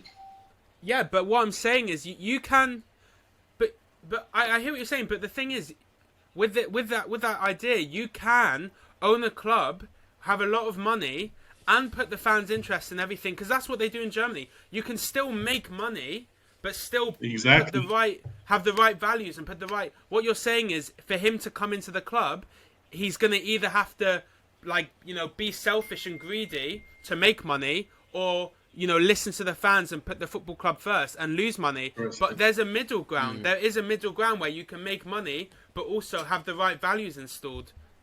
That's my point. That's the key to success, Morgan. 100%. And the other important question is, like, the purpose of those owners, you know, and it's always getting difficult once the owners, who most likely don't have any clue about the game itself, trying to, how should I say that? Yeah, to dictate or to interrupt the processes. When I was working at Hoffenheim, Mr. Hopp, who is a really, really great man and a philanthropist, the founder of SAP that actually founded the club as well. And he had some influence as well. And he was talking the management, which players to buy. And then Ralf Rangnick, who took over Red Bull, he said, listen, my friend, this is not going to happen. And here's my contract. And then it changed, thanks to God. And the club changed its direction. But when I was there, like in the head department of scouting, because Mr. Hopp was friends with an infamous agent, there were like 10 Brazilian players pinned up on the wall. And the head scouts were like, what should we do? I mean, none of those players are fitting in our system. So, let's pick him. Yeah. It was like Russian roulette, you know? Yeah. just No, to please the owner. And I mean, of course, they brought in players like Luis Gustavo and Roberto Firmino, but a whole bunch of players as well. And just because the owner said that they have to buy it to please another person. You follow what I mean? And, exactly. Yeah. This is not the way it went. And I believe if Pep Guardiola goes to the Sheikh of Abu Dhabi and says, listen, we need to buy Lionel Messi for 300 million euros, the Sheikh will say yes. Well, that's just it, isn't it? That is just it. It just And never that's ends. not the way it should went. And stuff like that. The Neymar deal, for instance, it's like, it's raising the prices, it's raising the salaries, and other clubs that are not following the investor path, if they have to compete, they have to raise everything as well, and then the little club, they are leaving behind. Yeah, well, what makes me laugh, really, the most out of anything, is we talk about this merit, this competition, promotion, relegation, all of that, right? And saying that this Super League takes away from that. But surely, if the way to success is just by having money and being able to spend money, isn't that the same thing as taking away competition? Because what is there really competition if the answer is just spending more and more and more? Like, that's not competition, no? Because the idea is fair competition. Fair competition, that's the key word. It's not fair. Exactly. Yeah. And I remember, Morgan, when I was little, it was great, you know, when my club, Nuremberg, was defeating Bayern Munich. Or when they went to the UEFA Cup and they beat Roma and all the some other teams. And it was great. It was really, really, really, really great. This is what actually international games are for me. That little clubs even have a chance to compete once in a lifetime. And not, having, like I mentioned earlier, Real Madrid versus Liverpool 10 times a year. I'm not a numbers person. I'm not like a let's crunch the numbers, look at the stats kind of thing. And so when I'm looking at this, like the way that I'm looking at all these changes that are happening and whatnot, like I look at it as it's a culture thing to me. Like it's a cultural thing. It's a society thing to me. And for me, like the way that I'm looking at it, you have these owners of these, these crazy 12 clubs, and it, to me, in my opinion, like everyone's saying, oh, it was all about business, but it doesn't seem like it was a business move to me. Like successful businesses, when they're going to make a complete change, when they're going to take their product and they're going to change their product, when you have a product that people like, and before you change it, you do market research, you go out to your customer base and you see, like, you test things out, you see how they feel before you completely change their product. Like, you look at any franchise or chain restaurant, like, like I remember people having meltdowns. This is like a very isolated thing, but like Tim Hortons in Canada is like the epitome, Yeah. And you have companies like international, right? Like everyone knows that Canada and Tim Hortons, right? And then you have companies coming in like, Burger King coming in and buying Tim Hortons or something, right? And people are freaking out because they don't want their product to change. And so, the businesses are looking at it and saying, okay, like we're seeing this, we're seeing the fear that these people have. So how can we make this transition as easy as possible? And these owners of these clubs did not do that. So are they businessmen or are they dictators? Or they, they think they're like royalty rulers, whatever. They did not look at how the change of product was going to affect. Yeah, like they didn't exactly. They didn't look at how the change of their product was going to affect their customers. And that's poor business, in my opinion. So I don't look at these people like businessmen. And so no, they are like greedy. So I have to watch my Spanish now. We can bleep it out. Go on, yeah. They're non-football people. They're not football people. Greedy assholes. And if you check the capital structure of the clubs that are involved, technically, due to the German systems, they are broke. 100% broke. Yeah, exactly. Yeah, and it's just so to create another revenue stream. Jesus, it's not my mother tongue, so I apologize for the pronunciation. To do rehabilitation, Yeah, and we don't even know what the UEFA or the FIFA even plans. What plans they have in their desk right now? Yeah, and I mean financial fair play, for instance. That's a rule. It is not a joke, but out of my opinion, the FIFA is. Sorry, it's not my mother tongue, so it's very hard to express myself in a right way. People are literally spitting on the FIFA, and so maybe we never know, or not now. Maybe FIFA or the UEFA is about to put financial fair play through, and then all of those clubs are, pardon me again, fucked. I think you say it right. Yeah, and I mean, in the end of the day, my collar is like that at the moment. So it's funny. I mean, before anything, you mentioned about the pronunciation. I think you pronounce these words rehabilitation. That's probably one of the hardest words in the English dictionary, and it's better than how I would say it. So it's great. Yeah, rage brings out your English. That's it. I mean, it's flawless. And alcohol, Alex. Rage and alcohol. That's it. No, just kidding. But I lost so many words and so many grammar, and I don't know if some of you know any German. We have a word for everything, and like really, really complicated words with like 30 letters, and sometimes it's tough because you have to describe one word in 20 English words. And even when it comes like to complex business vocabulary, it's tough to express myself. So I hope I mentioned this when only Alex was here, that you have a little take out of our session now. Yeah.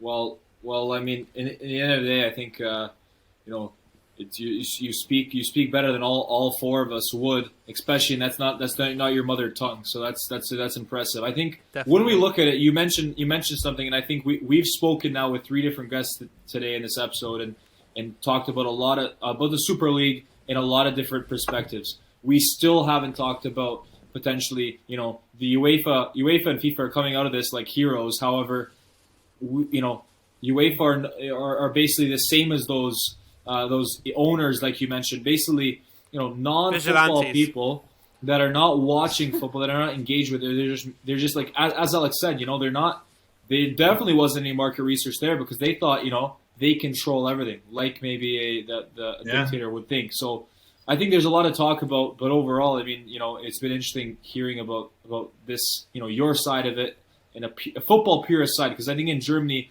it is a setup. Not only the first league, the second league in Germany is one of the most. I think it's one of the most highly attended leagues in the world. The second league. Yeah, absolutely. That's a pure country that does things right. But that's not just in football. You guys do a lot of good things right. In other absolutely. outside of football, I would say. And in the second Bundesliga, but it's the same in England. I mean, you have a lot of traditional clubs like Millwall, for instance, and Nottingham Forest, who are still attracting a decent crowd. And this is like pure football when you go to stadiums like that. We have our second Bundesliga team, Sandhausen. They have a small stadium located in a little village, like in the middle of the village, and you walk there, especially when they have games at night with floodlights and they play Kaiserslautern or Karlsruhe or Nuremberg, Stuttgart last year. Clubs that's still attracting a crowd. They have that 50,000 stadium. It's sold out. You get a nice bratwurst, a really good beer, and this is like football atmosphere for me.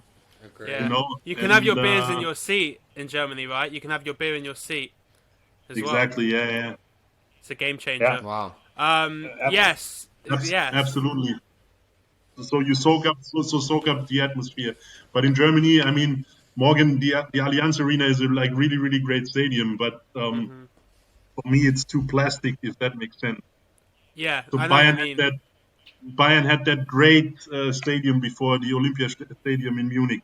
Who won the stadium won architecture prizes, and it was a stadium with its character. It was awesome, especially when you went there to see like early year Champions League games, and amazing.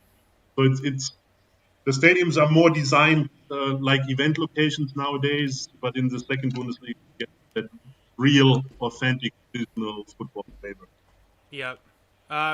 So before we round off, Jan, and we really appreciate you taking time to join us today. I think the best place to finish off kind of is essentially going back to where we started. So my biggest takeaway personally has been that we say all this about the problem with the Super League is there's not competition and there's no merit, this kind of thing. But then I'm arguing, isn't it very similar if we don't have fair competition in terms of giving teams a similar level playing field where there's other means in terms of development or analytics that they can actually try and take an edge against other teams, rather than the answer just being injecting money, because then it just puts a ceiling and it removes that fair competition. So a way that seemingly combats that is 50+1. So my direct question to you, Jan, is could the 50+1 rule in your eyes be brought to the Premier League? No, I think it can be brought to England, but I have my doubts, because this has to be debated within the league. And if I'm not mistaken, every club has his seat, and I think the clubs that are actually run by investors would never ever vote for a 50+1 rule, because it is going to limit their own, in quotation marks, playground, and it's nothing more or less than a playground. So is it something that has to be voted on? Is this something that has to be voted on by the clubs, or could the Premier League and the EFL and the FA and the government come together and just say these are now the rules that you must follow, or take away those big six voting rights? I'm not familiar with the structures in England, Morgan, so I don't know who has to decide it. But in Germany, there is a board, and every club has a vote, and it's democratic, actually. Yeah, so they can contribute as well. Yeah. So I don't know. Maybe the FA or the Premier League, they have to change their constitution. But I think it will be a tough one. Yeah, Alex. It will be a tough one, because the majority of the clubs in Premier League are now run by investors, right? Yeah. Yeah. Of course.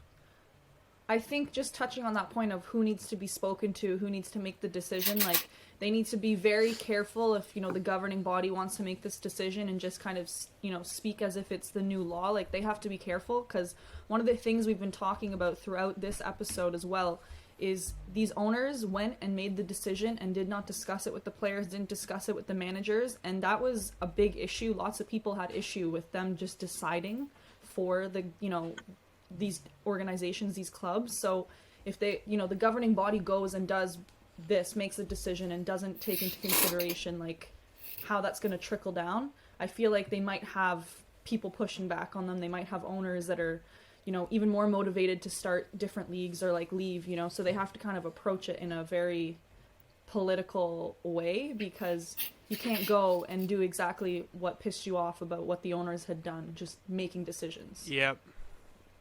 Very true. Of course, who's gonna buy a business and then for you to have, you know, not the majority of the stakeholders? I mean, it's a very tough thing to do, and I mean, yeah, who knows? There's gonna be compromises that have to be made, but yeah, it's going to be talked about in Parliament, so we will wait and see what they say.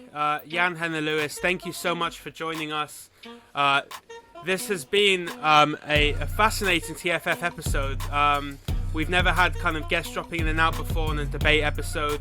We've spoken so much about such an important topic in terms of the bigger picture of football. We like to zoom in on these debate episodes, talk about the Premier League, Champions League, whatever it may be. But I think it's important to look at the bigger picture, the future of football, where it's at right now. And I think we've done a great job. And Jan, you've definitely helped us in doing so. Definitely. So thanks again so much for joining us, Jan. Yeah, thank you for having me. It was a lot of fun, and like I said, I hope that I was able to contribute. And hope to talk to you again anytime soon. Part 3 coming So- soon. yeah, thank you. Part 3, indeed, yeah. This has been another huge episode of TFF. We really hope you enjoy it, and most of all, we help you take away a lot from it, and we help you maybe, you know, reflect yourself on whether you're happy or not with where football's at right now. I've learned so much through discussing in this episode. So yeah, thanks again, and we will definitely see you soon. We hope you enjoy the double whammy weekend. Don't forget to follow at TFF Media on Instagram. Subscribe to YouTube if you want more videos like this. And if you're on audio platforms, make sure you hit that follow button. Leave a review as well if you're on Apple Podcasts. Thanks again so much. This has been the Footy Forum. Take care, everyone. Pozdrav. Bye. Take care. Bye bye. Yeah. Have a nice one.